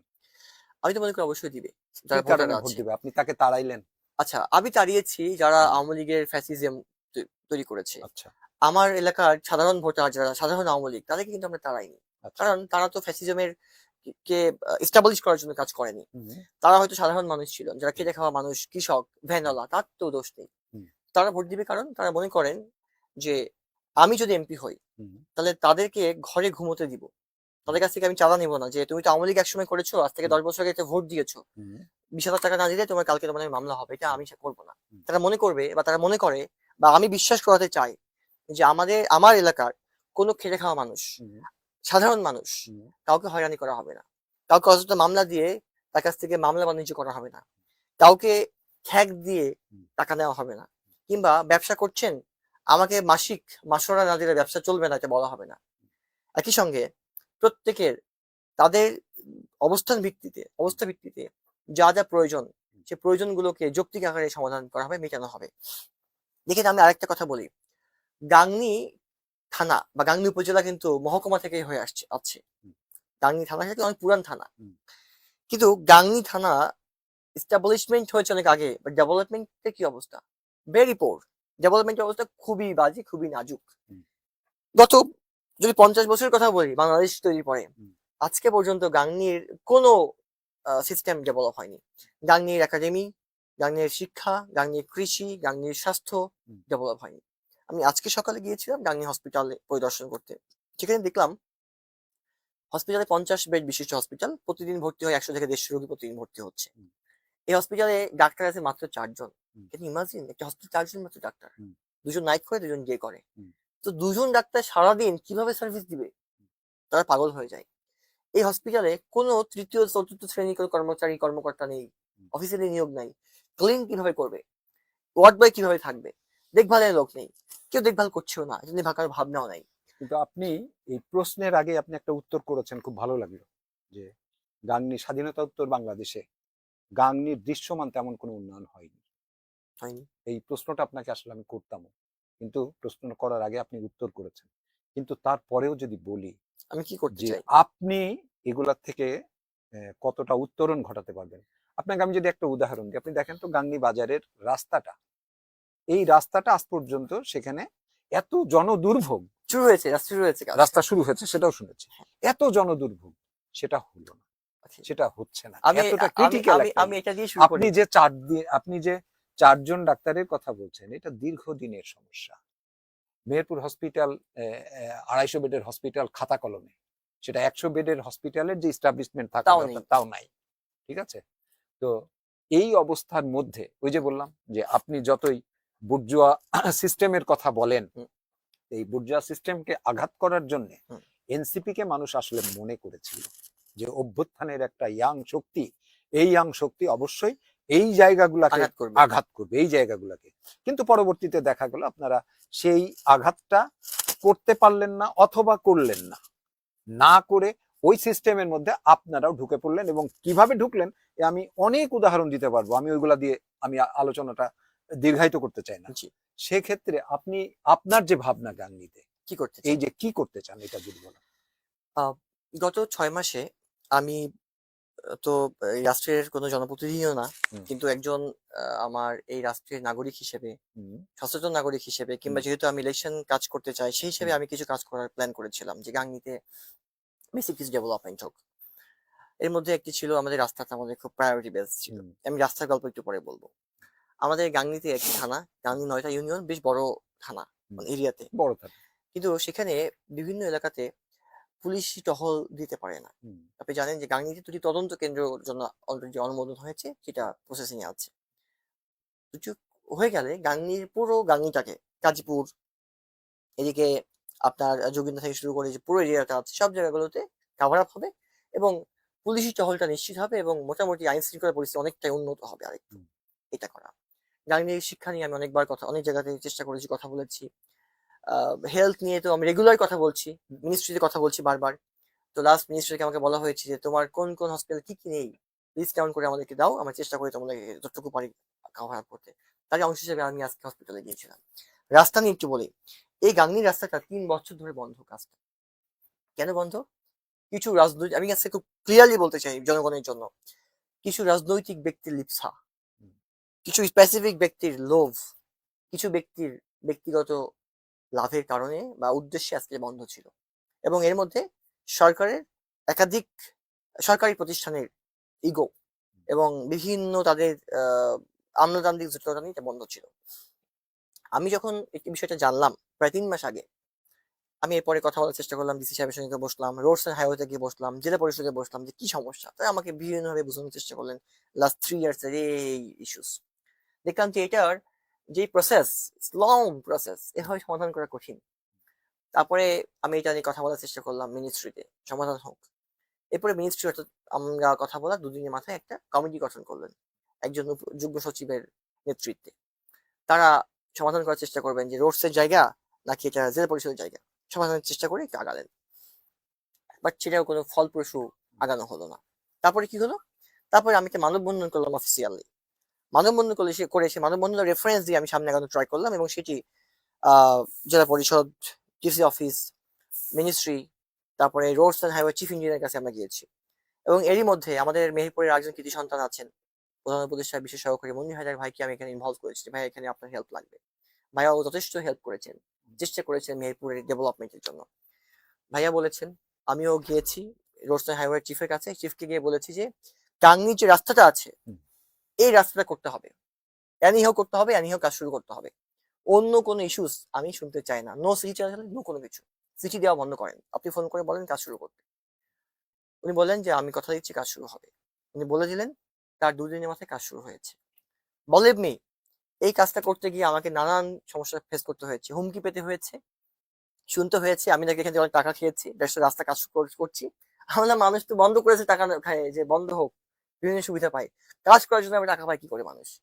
কে কি বললো I don't care, because of I know who am I. আমি কি করছি এটা আমি জানি। যদি আমার কাছে আমি ঠিক থাকি, আমি সে পথে এগিয়ে যাব। কে কি সমালোচনা করলো না করলো তাতে আমার কোনো যায় আসে না। আফটার দ্যাট, এই রোডসে যখন কাজ শুরু হয়েছিল, অনেক লোক এসেছিল বাধা দেওয়ার জন্য, সমস্যা করতে। আমরা বলেছিলাম যদি কেউ সমস্যা করে তার বিরুদ্ধে আমাদের অবস্থান হবে খুব শক্তভাবে, এই কাজ করতে হবে। এবং ফাইনালি কাজ হয়েছে, কালকে পিচ ঢালা হয়েছে, আজকে পিচ রাস্তা চলছে। আশা করছি 2, 4, 5, 7 দিনের মধ্যেই পুরো রাস্তার কাজ কমপ্লিট হবে এবং গাংনীর চেহারা চেঞ্জ হয়ে যাবে রাস্তাঘাট দিয়ে। ওয়ান, সেকেন্ড হচ্ছে, আপনি জানেন যে আমাদের বামুন্দি বাজারে একটি গ্রোথ সেন্টার হওয়ার জন্য বেশ বছর আগে থেকে গভর্নমেন্ট এখানে কাজ শুরু করেছিল। গ্রোথ সেন্টার 4 তলা বিশিষ্ট একটা মার্কেট হবে, সেখানে প্রতিদিন সকালে টপ বাজার হবে। পুরো মেহেরপুর, চুয়াডাঙ্গা, কুষ্টিয়া থেকে ব্যবসায়ীরা ওখানে আসবেন সবজি নিয়ে, কাঁচা বাজারগুলো নিয়ে বেসিক্যালি। সেখানে কোল্ড স্টোরেজ থাকবে, তারপরে প্রসেসিং জোন থাকবে, সেখানে ওয়েস্ট ম্যানেজমেন্ট সিস্টেম থাকবে, মূলত একটা গ্রোথ সেন্টার, পুরো একটা বিজনেস হাব। এটার জন্য আমি যখন জানলাম এটা এলজিজি অধীনে, আমরা বারবার বলেছি আপনারা দ্রুত এটার প্রকল্প রেডি করেন, আপনাদের রিসার্চ কমপ্লিট করেন, করে আমাদেরকে বলেন, বললে আমরা উপদেষ্টা মহোদয় সহ অন্যদের সঙ্গে কথা বলে চেষ্টা করবো দ্রুত এটাকে নেওয়ার জন্য। নিলে কি হবে, মেহেরপুরের বিজনেস প্রসেস চেঞ্জ হবে এবং বিজনেসম্যানদের যেই কানেক্টিভিটি বাড়বে এবং আমাদের বিজনেস গ্রোথ বাড়বে। মেহেরপুর কিন্তু ফসল অনেক বেশি হয়, শাকসবজি অনেক বেশি হয়। যদি আমরা একটু কৃষকদেরকে আর একটু পেট্রোনাইজ করতে পারি, মোটিভেট করতে পারি, মেহেরপুরে কৃষি বিপ্লব দিয়ে মেহেরপুরের চেহারা চেঞ্জ করা সম্ভব। কৃষি নিয়ে তো আপনার আপনি জানেন মেহেরপুরের যে সার সংকট গেল, হয়তো খুব রিসেন্টলি এটা শেষ হচ্ছে। জি। এই যে সার সংকট গুলা গেল, এই সার সংকটের ব্যাপারে তো কাউকে তো মাঠে দাঁড়াতে দেখিনি, যে এই যে চাষিরা যে সাফারিংটা করলো, সংকটটা কিরকম?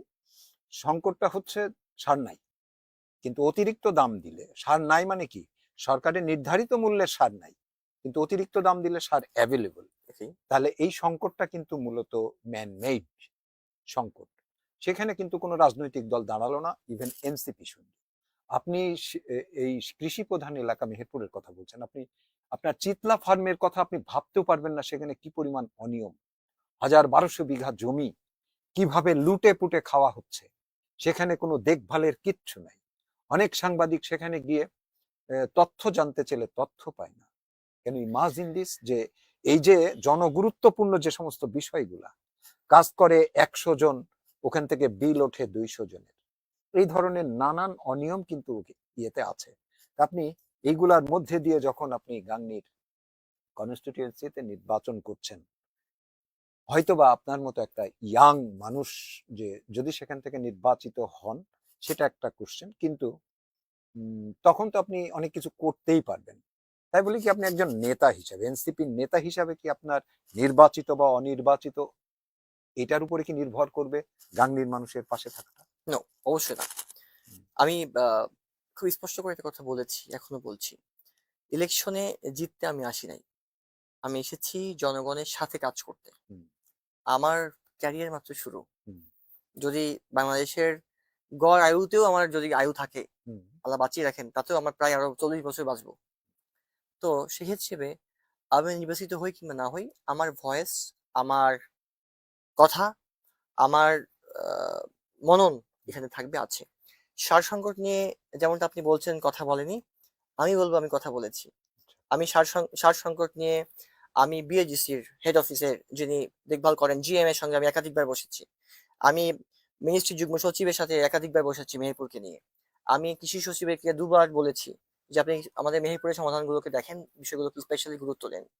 বলার পরে এখানকার যিনি কৃষি ডিডি আছেন তার সঙ্গে আমি একাধিকবার কথা বলেছি হুম। যে বিষয়গুলোতে আপনি স্পেশালি গুরুত্ব দিয়ে সমাধান করেন। আপনারা যদি সংকট থাকে আমাদেরকে জানান বা আপনারা অফিসিয়ালি চিঠি দেন, আমরা সেখানে কথা বলে চেষ্টা করব এটাকে বাড়িয়ে দেওয়ার জন্য। ওনারা বলেছেন যে আমাদের সংকট কেটে যাচ্ছে, আশা করছি লাগবে না। রিসেন্ট যে সারটা যাবে সেটা গেলে এবার এই সমস্যাটা হবে না। দেখুন হয়েছে কি, এই যে বললেন ম্যান মেড, এটা খুব মুশকিল। আমার দেশের সবাই মানে সুযোগ খুঁজে সবাই, মানে অনেকে বলি আমরা যে সুযোগের অভাবে সৎ, এখানেই আমরা প্রবলেমে পড়ে যাই। আমরা বাংলাদেশের সিস্টেমটা এত দুর্বল, অনেক আইন আছে, আইনের এক্সিকিউশন নাই, অ্যাপ্লিকেশন নাই। এক্সিকিউশনের অভাবে আমরা অনেক কিছুকে অনেক করতে পারছি না, শক্ত করে ধরতে পারছি না। এই জন্য আমাদের, আপনি জানেন যে নতুন সার নীতিমালা হয়েছে, হুম। তার অধীনে নতুন ভাবে হয়েছে কিন্তু একই ডিলার পরিবারে একাধিক থাকবে সারের না, ইয়ে এবং লাগবে, যাদের ভিতরে অনিয়ম পাওয়া কিন্তু যাচ্ছে এটা সেগুলো আছে বাদ এখনো। হ্যাঁ, হ্যাঁ, এইটাকে যদি দেখভাল করতে হয় আমি আপনাকে এখান থেকে শুরু আমি করতে আপনাকে হবে। কথা দিচ্ছি, মেহেরপুরে নতুন আজকে আমি একটা পেয়েছি, নতুন ডিলারশিপ নিয়োগের জন্য এই আবেদন নিবে। হুম। তো সেখানে মেহেরপুরে টোটাল 97টি ডিলার ছিল, হুম। বিএডিসি এন্ড বিসিআইসি হুম। মিলিয়ে। সেখান থেকে প্রায় 1/3 হুম। প্লাস হুম। বা 1/3 এর মতো বাদ যাবে অটোমেটিক। হুম। এর চাইও বেশি আবার অনেক আবেদন করবে অনেকেই, হুম। কিন্তু যাদের বিরুদ্ধে অনিয়ম আছে হুম। কেউ যেন এই লাইসেন্স না পায় সেটি এনশিওর করার দায়িত্ব আমার, আপনার, আমাদের সবার রাইট। করতে হবে। আপনি যেটা এই বলছিলেন, দায়িত্ব আপনি এনসিপি যেমন একার না। বিএডিসির কর্মকর্তাদের সাথে কথা বলেছেন, আপনি আপনার জায়গায় দাঁড়িয়ে যে ইয়েটা করে মানে দেখভালটা করার চেষ্টা করেছেন, আমরা গণমাধ্যমের মানুষ হিসাবে কিন্তু আমরা এগুলো নিয়ে নিউজ তুলে করেছি। ধরিয়েছেন, জি। এটার কারণে হয়তো আমরা একটা ইয়ে পাচ্ছি, মানে একটা একটা সমাধানের দিকে আমরা একটা যাচ্ছি। সমাধানের দিকে হয়তোবা যাচ্ছি। ব্যাপারগুলো এমনই যে যার যার জায়গায় দাঁড়িয়ে অন্তত এগুলোকে অ্যাড্রেস করতে হবে। কিন্তু এটা আমাকে ছাড়া কিন্তু আমি একটা তথ্য দিই সবার উদ্দেশ্যে। হুম। আমাকে মিনিস্ট্রি থেকে জিজ্ঞাসা করা হয়েছে যে ভাই, আপনি জিজ্ঞাসা করেন আপনার ডিডি সাহেবকে, কৃষি অফিসারকে, হুম। যে উনি গত বছরে হুম। যেই প্রস্তাব দিয়েছিল হুম। যে আমার এত টন সার হুম। লাগবে, হুম। সবটুকু কি পেয়েছি নাকি পাইনি। হুম। হুম। এবং উনি এটাও বলেছেন সবটুকু পেয়েছে, আমরা কোনো কমতি নেই, কম দেয়নি। আচ্ছা। উইথ যে সার দেওয়া হয়েছে হুম। তার প্রায় 10% সার এখনো অনুত্তোলিত রয়ে গেছে, মানে উত্তোলন করা হয়নি। হুম। তাহলে সংকটটা কোথায়? সংকট হয়েছে ব্যক্তি বিশেষ। হুম। এখন এই ব্যক্তি বিশেষকে ধরাটা আমাদের সবার দায়িত্ব, শুধু ব্যক্তি বিশেষ না, অফিসারের দায়িত্ব আছে শাকিল, আপনাকে যদি আমি আপনার জ্ঞাতার্থে বলি, আমাদের মেহেরপুরে একটা বড় অংশ তামাক চাষ করে। চাষ করে, তামাকের জন্য কিন্তু আপনার কোনো বাজেট নেই সরকারি। কোনো বাজেট নাই, তাই না, না? তারা ওই সমস্ত চাষিগুলোর ক্যারেক্টার হচ্ছে যে চাষে তাদের ইয়ে ভালো হবে, লাভ ভালো হবে। ফিডব্যাক, লাভ ভালো হবে, সেই চাষটাই তারা করতে হুম, ইন্টারেস্টেড হুম। হবে, তাই নাকি? তাদের তো কোনো দোষ নাই, কিন্তু যেহেতু তাদের ওই সারটা জোগাড় করতে হয়, তখন কিন্তু এই ক্রাইসিসটার কিন্তু একটা অন্যতম কারণ ছিল যে তামাক চাষের ক্ষেত্রে। তো এই তামাক চাষ নিয়ে তো আসলে অনেক কথা আছে, এর নানাবিধ কথা আছে, যদিও সবচেয়ে বড় ট্যাক্স হোল্ডার হচ্ছে এই তামাক ব্যবসায়ীরা। কোম্পানিগুলা। আমি আর ওই লাইনে যাচ্ছি না, আমি খুব সময় প্রায় শেষ সময় চলে এসেছি। গাংনীতে নির্বাচনের প্রশ্নে কোনো ঝুঁকি দেখেন কিনা, এখন পর্যন্ত এবং আপনি নির্বাচনী প্রচার অভিযানে গিয়ে নিজের নিরাপত্তাহীনতা দেখেন কিনা, মনে করেন কিনা? আচ্ছা, এখন পর্যন্ত কোনো নিরাপত্তার ঝুঁকি আমি ফেস করিনি। আচ্ছা। তবে শুনেছি, হুম। যেমন বেশ কয়েকটি গ্রামে আমরা মাঝখানে প্রোগ্রাম দিয়েছিলাম। প্রোগ্রামের জন্য আমরা কমিউনিকেশন করছি। আজকে আমাকে বলা হয়েছে একটা ইউনিয়নের কথা, হুম। যে এই ইউনিয়নে কাউকে ঢুকতে দেওয়া হবে না। ঢুকতে তাকে ব্যবস্থা নেওয়া হবে। তাই আমি বলেছি ওই ইউনিয়নটাই হবে আমার ১ম সফর।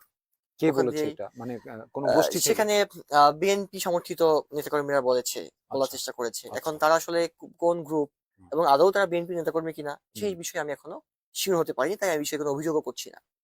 আমি বলেছি যে গণতান্ত্রিক দল এবং গণতান্ত্রিক সিস্টেম ডেভেলপ করার জন্য সব দলকেই যেতে হবে। কে জিতবে কে হারবে এটা বলার সুযোগ নেই। ভোট দিবে যাকে জনগণ তাকে সেই জিতবে। কিন্তু আমরা সবাই সব জায়গায় যেতে চাই। যদি কেউ বাধা দেওয়ার চেষ্টা করে সেখানে সেইখানে লড়াই বাধবে, এবং সেখান থেকে আমি তো মনে করি যে এই তরুণরাই জিতবে। কিন্তু আমরা কোনো হানাহানি, হুম। কোনো মারামারি কিংবা অগণতান্ত্রিক কোনো সিস্টেম চাই না। আমরা আইন হাতে নিতে চাই না। আমরা চাই প্রত্যেকে তার গণতান্ত্রিক অধিকার এস্টাবলিশ করবে, এক্সিকিউট করবে। হুম। যে তার মতো করে কাজ করবে। এবং জনগণ উইল ডিসাইড কে এখানে ভালো করবে, কাকে রাইট। ভোট দিবে, কে সেখানে যাবে। এখন পর্যন্ত আমি সেভাবে কোনো ঝুঁকি ফেস করিনি কিংবা করছি না। এই মনে করি এটা আমি করব না আশা করছি। কারণ গাংনীতে ইলেকশন যারা করছেন বিএনপি মনোনীত প্রার্থী Amjad Hossain very close to me. তার সঙ্গে আমার ফ্যামিলি সম্পর্ক আছে। জামাতের যিনি আছেন নাজমুল হুদা, উনিও আমার সাথে আমার ফ্যামিলি সম্পর্ক আছে। আমি আছি। এর বাইরে তো আপাতত এমন কেউ নেই। আমি তো মনে করি এই ২ প্রার্থীর সমর্থকরা কিংবা তাদের কর্মীরা, নেতারা আমাদের সাথে কোনরূপ কোনো ঝামেলা করবেন না। বিকজ অফ এখানে সবাই একই প্ল্যাটফর্ম থেকে ছেড়ে যাওয়া ৩ টি ট্রেন। হুম। হয়তো 3টি ট্রেন হয়তো একই গন্তব্যে চাই, কিন্তু হুম, সবাই এক গন্তব্যে যাবে না। হুম, একজন হয়তো যাবেন, হুম। গন্তব্যে পৌঁছাবেন সবার আগে, বাকি হয়তো পরে পৌঁছাবেন। আমি তো মনে করি যে সবাইকে এক প্ল্যাটফর্মে দাঁড়িয়ে কথা বলা উচিত। দেখবেন আরপিওতে এটা কথা বলা হয়েছে যে এবার সকল প্রার্থীকে এক জায়গায় দাঁড়িয়ে ইশতেহার ঘোষণা করতে হবে। আচ্ছা, সো এটা কিন্তু ভালো হবে। এটা ভালো হবে। কিন্তু ইয়েতে আপনার মানে আপনি লক্ষ্য করেছেন যে জামাত তার ভোটের রাজনীতিতে মারাত্মকভাবে ধর্মের ব্যবহার করছে। আহ, বেহেস্তে টিকিট বিক্রি থেকে শুরু, টিকিট দেওয়া থেকে শুরু করে নানান কিছু, এবং তাদের যে বডি ল্যাঙ্গুয়েজ কিভাবে দেখে। দেখুন আসলে এটা প্রত্যেকের ব্যক্তিগত বিষয়। কিন্তু আমি একটা কথা বলব যে আসলে কি ব্যক্তিগত বিষয় এটা? অবশ্যই তাদের ব্যক্তিগত বিষয়। তবে আমি বলব যে ধর্মকে ব্যবহার করার অধিকার কারো নেই। হুম, ধর্মটা আমাদের হৃদয়ের সাথে টাচ। হুম, এটা আমাদের বিশ্বাসী জায়গা। সুতরাং পলিটিক্যাল ব্যাপারগুলো সলভ হুম, পলিটিক্যালি কথা দিয়েই মেইনটেইন করাটা বেটার। হুম, ধর্মকে কাজে লাগানো কিংবা ধর্মকে পুঁজি করা আ উচিত না। তবে আমি আমি গত ১ মাস ২ দলেরই এমপি প্রার্থীদের বক্তব্য শোনার চেষ্টা করি আমি। হুম, রাতের বেলা বিশেষ করে শোনার আগে হুম, চেষ্টা করি যে আজকে উনি কোথায়, কোথায় বক্তব্য কি দিয়েছেন। এখন পর্যন্ত বিএনপি কিংবা জামাতের যিনি প্রার্থী তাদের মুখে আমি এরকম কথা শুনিনি। কিন্তু হয়তো তাদের কোনো নেতাকর্মীর মুখে এরকম কথা এসছে বলে আমি দেখেছি পত্র-পত্রিকা কিংবা হুম, ফেসবুকে দেখেছি, সোশ্যাল মিডিয়াতে। এইটা হয়তো ওই ব্যক্তি তার মতো করে বলেছে। তবে অবশ্যই এরকম যদি কেউ বলে থাকে, হুম। এটা উচিত না। নির্বাচন হবে বলে কি বিশ্বাস করেন? আমি তো বিশ্বাস করি ইলেকশন হবে এবং ইলেকশন হওয়া উচিত। উচিত অবশ্যই উচিত। আর হবে আমি এক বিশ্বাস জিনিস করি না। হবে। বিশ্বাস অবশ্যই করছেন হবে। অবশ্যই হওয়া উচিত এবং হবে ইনশাআল্লাহ। সাধারণ মাচায় যারা বসে চা খায় আর গল্প করে, খুব প্রান্তিক মানুষ, তারা বলছে নির্বাচন হবে না। এই মানুষগুলার এই ভাবনাটা কেন? কারণ আমাদের অনৈক্য, অনৈক্য। আমাদের অনৈক্য। বাংলাদেশ নিয়ে আমাদের ভাবনার বিভিন্ন ডিভাইডেশন হুম, এবং খুব যৌক্তিক জায়গাতেও আমাদের অনৈক্য আছে। হুম, মাসায় যারা বসে থাকে হুম, তাদের কিন্তু দেখবেন ভাবনাগুলো খুব তীক্ষ্ণ। তাদের যেই আ বিশ্লেষণ চমৎকার! আমার খুব ভালো লাগে যে হুম, আমাদের চাইতে তাদের জানাশোনা অনেক ভালো। হুম, এবং তারা দেখবেন খুব ছোট, ছোট বিষয় বলে, "এটা তো মেনে নিলেই পারত। হুম, এটা তো না ধরলেই পারত। হুম, এটা তো এরকম ভাবলেও পারত।" কিন্তু আমরা যারা রাজনীতি করছি, বিশেষ করে ৩ টি মূল দল, হুম, তাদের মধ্যে ছোট, ছোট বিষয়ে ছাড় দেওয়ার মানসিকতা নেই। হুম, আমরা রাষ্ট্রের চাইতে হুম, দলকে বেশি বড় মনে করি হুম, কিংবা রাষ্ট্রের চাইতে দলের প্রতি ভালোবাসা বেশি হয়েছে আমাদের। হুম। যার ফলে আজকে এই পরিস্থিতিটা আমরা দেখতে মাচার পাচ্ছি। ওই যে মানুষগুলো, তাদের একটা সমীকরণ হচ্ছে এমন, জামাত এবং এনসিপি তারা নির্বাচনটা চায় না। তার কারণ নির্বাচনে তাদের বিএনপির সাথে এ লড়াই করে খুব বেশি দূর আগাতে পারবে না। ওর চেয়ে নির্বাচনের বাইরে থেকে তারা যে রাষ্ট্রীয় সুযোগ সুবিধা ভোগ করছে, এই কারণেই তারা নির্বাচনটা চায় না। এ কারণে জুলাই সনদকে কেন্দ্র করে হোক বা যেকোনো ইস্যুতে তার একটা ক্যাচাল বাজানোর চেষ্টা করছে। আমার কাছে তো তথ্য আছে যে মাচার এই লোকগুলো আবার বলে হুম, যে এনসিপি, জামাত সহ এই সকল ডানপন্থী এবং ছোট, ছোট যে দলগুলো আছে যদি হুম, একসাথে হয় হুম, তাহলে এরা ক্ষমতায় যাবে। হুম। যার ফলে বিএনপি বরং শেষে এসে বলবে ইলেকশন দরকার নাই, এভাবেই চলুক, জাতীয় সরকার হলেই ভালো। এরকম আচ্ছা, তথ্যও কিন্তু আমার কাছে আচ্ছা, আছে। আচ্ছা। অ্যাডভোকেট শাকিল ভাইকে এমপি হিসাবে দেখতে চাই। ইনকিলাব জিন্দাবাদ। অনেক অনেকেই আপনাকে নিয়ে আপনার শুভ কামনা করেছে। সবশেষ একটা সাবজেক্ট নিয়ে কথা বলে শেষ করব। মেহেরপুরের গণমাধ্যম কিভাবে দেখে? আহ কঠিন প্রশ্ন। উত্তরটা একটু আ তিক্ত হতে পারে। হুম, আশা করি সাংবাদিক ভাই বন্ধুগণ আমার খারাপ দেখবে না। মেহেরপুর গণমাধ্যম নিয়ে শুধু আমি না। আমার সমস্যা নেই। আমি একসময় সাংবাদিকতা করেছি। তো কিন্তু বিশেষ করে যারা রাষ্ট্রীয় কাজ করেন মেহেরপুরের সাথে কানেক্টেড, অনেকেই একটু বিরক্ত হন। কারণ মেহেরপুরের গণমাধ্যমে নাকি কোনো কন্ট্রোল নেই। সেখানে মজু সাংবাদিকতা অনেক গুণ বেড়ে গেছে। আ সেখানকার আ গ্রুপিং এত বেশি হয়ে গেছে, যার ফলে আ সংবাদ মাধ্যমের চেয়ে সংবাদকর্মীর সংখ্যা অনেক বেশি।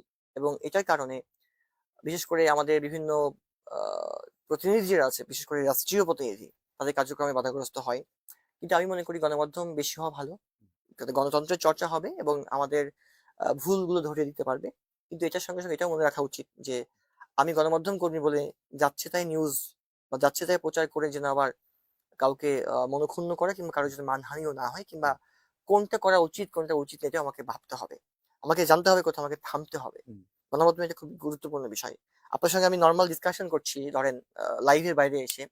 আপনি সেটাকে আ মানে গোপনে ধারণ করে ছেড়ে দিলে এটা কিন্তু গণমাধ্যম কর্মীর হওয়া উচিত না, এরকমটা আমরা দেখেছি। আবার আমি একটা ফেসবুক পেজ খুলেই গণমাধ্যম কর্মী হয়ে গেলাম, এটাও উচিত না। এরকম কিন্তু অহরহ আমাদের এই মেহেরপুরে আছে, যে বিষয়গুলোতে আমি মনে করি মেহেরপুর প্রেস ক্লাব সহ অন্য যারা মূল ধারা সাংবাদিক আছেন তাদের উচিত এই বিষয়গুলো নিয়ে আরেকটু কিভাবে সুন্দর করা যায়, সবাইকে একটা সিস্টেমের মধ্যে আনা যায় এবং জবাবদিহিতার মধ্যে আনা যায়। কারণ কেউই জবাবদিহিতার বাইরে থাকা উচিত না, তাহলে ওই সিস্টেমটা ফল করবে। আপনার এই হট সিটে যেখানে আপনি বসে আছেন, এখানে প্রায় 1700 অতিথি বিদায় নিয়েছেন, আলোচনা করেছেন। আহ, মেহেরপুর একটা প্রান্তিক জেলা, সীমান্তবর্তী একটা ছোট্ট জেলা। এখান থেকে এই অনুষ্ঠানটা চলছে, মেহেরপুর প্রতিদিন, মুক্ত কথা কিংবা সংবাদ বিশ্লেষণ, আরো কয়েকটা অনুষ্ঠান চলে। আপনি একজন সচেতন নাগরিকই শুধু না, আপনি একজন জনপ্রতিনিধি হওয়ার প্রতিযোগিতায় নেমেছেন। এই প্ল্যাটফর্মটাকে কিভাবে দেখেন? এটি একটি চমৎকার আয়োজন। আমি তো মনে করি মেহেরপুরে আহ, এরকম মেহেরপুরে প্রতিদিনের যে আজকে আয়োজন এবং এই যে একটা এস্টাবলিশমেন্ট, এটা আরো অনেকগুলো হওয়া দরকার। কারণ এটা মূলধারার গণমাধ্যমকে এগিয়ে নিতে সাহায্য করবে এবং এখান থেকে আমাদের যে মুক্ত চিন্তা, আমাদের যে ভাবনা, আমাদের যে কথাগুলো আরো মানুষের কাছে পৌঁছাবে। কারণ বর্তমান সময়ে কথা পৌঁছানোর সবচেয়ে বড় উপায় হচ্ছে এই প্ল্যাটফর্ম গুলো, সোশ্যাল মিডিয়া, আমাদের এই প্ল্যাটফর্ম। তাহলে এই প্ল্যাটফর্ম গুলো যদি বিশ্বস্ততার জায়গাতে আস্থার জায়গায় আসতে পারে, তাহলে আমাদের কথা বলতে সুবিধা হয়, আমরা কথা বলতে চাই। আমাকে মেহেরপুরে অনেকজন বলেছেন যে আমি যেন তাদেরকে পার্সোনালি ইন্টারভিউ দেই, আমি অনেকের সাথে এখন এগ্রি করি নাই, বিকজ অফ তাদের আইডেন্টিটি নিয়েও আমার ভাবনা আছে, কিংবা আমার মনে হয় যে এটা যতটুকু যৌক্তিক। আমাকে বলা হয়েছে, অনেকজন বলেছে আমি মূলধারার গণমাধ্যম বা আমাদের যে টিভি গুলোর বাইরে আমি কোথাও সাক্ষাৎকার দিতে চাই না, যেহেতু আমি অনেকগুলো টিভিতে টক শো করি মাঝে মাঝে ঢাকায় থাকার কারণে। আমি বলেছি আমি 100 বার দিতে চাই, আপনাদের সঙ্গে আমি 100 দিন আড্ডা দিতে চাই, কিন্তু অবশ্যই এটুকু আমার ইনশিওর হওয়া উচিত যে কোনটা মূলধারার কোনটা মূলধারার না। একটা ফেসবুক পেজ খুলেছেন আপনি নর্মালি, ওখানে যদি গিয়ে আমি একটা টক শোতে বসি আপনার সাথে, এটা মনে হয় জনগণ ভালোভাবে দেখবে না, কিংবা একটা সময় পরে যদি ওই পেজটা কোনোভাবেই কোনো কিছু জড়িয়ে পড়ে, দায়ভারটা আমার উপর একসময় আসতে পারে। তাই আমি মনে করি যে আপনাদের মতো প্ল্যাটফর্ম আরো হওয়া উচিত, গভর্নমেন্ট অ্যাপ্রুভড, সরকারি লাইসেন্সড, উইথ এস্টাবলিশমেন্ট, যেখানে থাকবে জবাবদিহিতা, যেখানে থাকবে মানুষের আস্থা, এবং যেখানকার তথ্যগুলো মানুষ খুব সহজেই নিতে পারবে যে না উনি বলছেন সো ইটস ট্রু, উনি বলছেন so এটাই এটাই। তাহলে এই কথাটাকে মানুষ নিয়ে তার উপর জাজমেন্ট করে মানুষ তার একটা সিদ্ধান্ত নিতে পারবে। তো মনে করি যে মেহেরপুর প্রতিদিন আজকে যে কাজটা করছে, তরুণ সমাজে কেউ এনহান্স করছে, এখানে আপনাদের মাধ্যমে আজকে আমাদের সুযোগ পাচ্ছি বা পেয়েছি, এই জন্য আমি অবশ্যই আপনাদেরকে ধন্যবাদ জানাই। 1700 জন এখানে বসেছে, আমি আজকে প্রথম এখানে বসলাম। আমি বিশ্বাস করবো মেহেরপুর প্রতিদিন আমাকে আরো ইনভাইট করবেন, আমি আরো আসতে চাই, কথা বলতে চাই মানুষের কাছে, আমার ভয়েস পৌঁছাতে চাই মেহেরপুরের প্রতিটি অঞ্চলে, গ্রামে গঞ্জে, শহর অলিগলি। কারণ প্রতিটি প্রান্তে যদি আমার ভয়েস না পৌঁছায়, তাহলে আলটিমেটলি জনপ্রতিনিধি হওয়ার আমার উচিত না। আর প্রতিটি মানুষের যদি সুখ দুঃখ আমি দেখতে না পারি, তাহলে আমি আসলে যোগ্য ব্যক্তি না এখানকার প্রতিনিধি হওয়ার জন্য। সেই চেষ্টাটা আমার রয়েছে, আপনাদের সহযোগিতা চাইবো, আমি আপনার কাছ থেকে সমালোচনা চাইবো, আমার ভুল ধরিয়ে দিবেন, আমি ভুল থেকে শিক্ষা নিতে চাই। আমার এক্সপেরিয়েন্স কম, কিন্তু আমি বলবো যে অভিজ্ঞতা নেই কম, কিন্তু দক্ষতা আছে। আমি অভিজ্ঞতাকে কাজে লাগিয়ে, দক্ষতাকে কাজে লাগিয়ে সামনে আগাতে চাই। আপনাদের কাছ থেকে পরামর্শ চাই, অভিজ্ঞতার কিছু ঝুড়ি আপনাদের কাছ থেকে নিতে চাই। আমি মনে করি যে আমাদের বয়োজ্যেষ্ঠদের অভিজ্ঞতা, পরামর্শ, ইয়াংদের, তারুণ্যের দক্ষতা এবং তারুণ্যের যে কর্মস্পৃহা, যদি একসাথে আমরা কাজে লাগাতে পারি, একসাথে যদি মিশ্রণ ঘটাতে পারি, তাহলে এই মেহেরপুর চমৎকার, মানে সুন্দর, বাসযোগ্য মেহেরপুর, বাসযোগ্য গাঙ্গী করা সম্ভব। আপনি অবাক হবেন, গত 8 9 10 বছরে মেহেরপুরের জন্য কোনো ডিপিপি পাস হয়নি, অর্থাৎ প্রজেক্ট করতে হলে কোনো ডিপিপি লাগে, কোনো পাস হয়নি। কি কি দুর্ভাগ্য আমাদের! অর্থাৎ আমাদের গতানুগতিক যে কাজ করে প্রতি বছর, এই একটু রাস্তা রিপেয়ার করা, ছোটখাটো কিছু রাস্তা করা, এবারে হয়নি। তাহলে একটা ডিপিপি পাস করা খুব কঠিন কাজ। আমি আজকে বলছি ওপেনলি, যদি আমি এমপি হই, আমি 1 থেকে 2 বছরের মধ্যে ডিপিপি পাস করে পুরো মেহেরপুরের আমি পুরো চেঞ্জ করে ফেলতে চাই। 500 কোটি টাকা হলে পুরো মেহেরপুর চেঞ্জ করে ফেলা যায়, কি লাগবে? কিছু লাগে না এর চেয়ে বেশি। So very simple, very simple. কিন্তু আমাদের প্রতিনিধিগুলো এইটা ভাবেন না, এটা নিয়ে কাজ করেন না, রিসার্চ নাই। গণমাধ্যম নিয়ে যেটুকু কথা তুললেন খুব ভালো লাগলো, যে আসলে মজু সাংবাদিকতা যেমন বেড়েছে, আপনি যে চেয়ারে বসে কথা বলছেন মেহেরপুর প্রতিদিন হচ্ছে একমাত্র জেলার ডিএফপি ভুক্ত পত্রিকা, এবং যে অনলাইন আমাদের, এই অনলাইনটাও নিবন্ধিত। আমি জানি, হুম, এই জন্য আপনি জেনে খুশি হুম, হবেন। হুম, 5 আগস্ট পরের দিন, 5 আগস্ট এই বছর 5 আগস্টে যেই গভর্নমেন্ট, যেই 5 আগস্টে যে সরকারি একটা ইয়ে প্রচ্ছদ ছিল, হুম। সেটি আমাকে জিজ্ঞেস করা হয়েছিল যে মেহেরপুর জেলার একটা পত্রিকার নাম দেওয়া হোক, যেটাকে গভর্নমেন্ট যাকে এটা দিবে। জি, আমি কিন্তু সেটা আপনাদের কাছে জি, পৌঁছে জি, জি। দিয়েছিলাম, হুম, বিকজ অফ আমি জানি যে এটা একমাত্র গভর্নমেন্ট অ্যাপ্রুভড, হুম। এবং মেহেরপুরের মানুষের কথা আপনারা প্রতিদিন বলে যাচ্ছেন, চেষ্টা করে এবং যাচ্ছেন। আমরা আপনার জ্ঞাতার্থে বলি, আপনি জনপ্রতিনিধি হতে চাচ্ছেন, আপনার জন্য শুভকামনা। বিগত সময় যে এমপি বা মন্ত্রী ছিলেন, 10টি বছর এই হাউসটা যুদ্ধ করেছে তার বিপরীতে, এবং সে বিভিন্ন জায়গায় বিভিন্ন প্রতিষ্ঠানে আমাদেরকে বিজ্ঞাপন দিতে পর্যন্ত নিষেধ করেছে। এই যুদ্ধটা করে এই প্রতিষ্ঠানটা এখানে টিকে আছে। তো সব মিলিয়ে এখানকার আমাদের মেহেরপুর প্রতিদিনের যে একটা সম্পাদকীয় নীতি, এটা খুব আমরা নির্মোহভাবে সেই সম্পাদকীয় নীতির মধ্যে দিয়ে আমরা এটাকে চর্চা করার চেষ্টা করছি। এটা একটা গাছ, এই গাছটাকে আমরা সত্যিকার অর্থে যত্ন করার চেষ্টা করছি। আপনি এই আমাদের এই ছায়াতলে এসে আমাদেরকে কৃতজ্ঞ করেছেন, ভবিষ্যতে ডেফিনেটলি আপনাকে আবারও ডাকবো। জনপ্রতিনিধিত্ব করাই শুধু না, আপনি মেহেরপুরের মানুষের প্রতিনিধিত্ব করবেন, অন্তত রাজনৈতিক নেতা হিসাবে, সচেতন নাগরিক হিসাবে, এই প্রত্যাশা করছি। Thank you thank very you so much. Much. Thank you. সবাইকে অনেক ধন্যবাদ। মেহেরপুরের জনগণ, বিশেষ করে গাংনীর জনগণেরকে ধন্যবাদ জানাচ্ছি আজকে এই লাইভ অনুষ্ঠান দেখার জন্য। পাশাপাশি আমি বলবো যে আপনাদের কমেন্টস, আপনাদের মতামত জানাবেন, যে আমার কাছে আপনাদের কি প্রত্যাশা রয়েছে। আমি চেষ্টা করবো সেই প্রত্যাশা অনুযায়ী সামনের দিন কাজ করার। ধন্যবাদ ধন্যবাদ। সবাইকে। সুপ্রিয় দর্শক, শুনছিলেন কথা অ্যাডভোকেট শাকিল আহমদ, কেন্দ্রীয় নেতা এনসিপির। ভবিষ্যতে ওনাকে নিয়ে আবারও কথা বলবো, আবারও নতুন অতিথি নিয়ে হাজির হব। ততক্ষণ ভালো থাকবেন। শুভরাত্রি।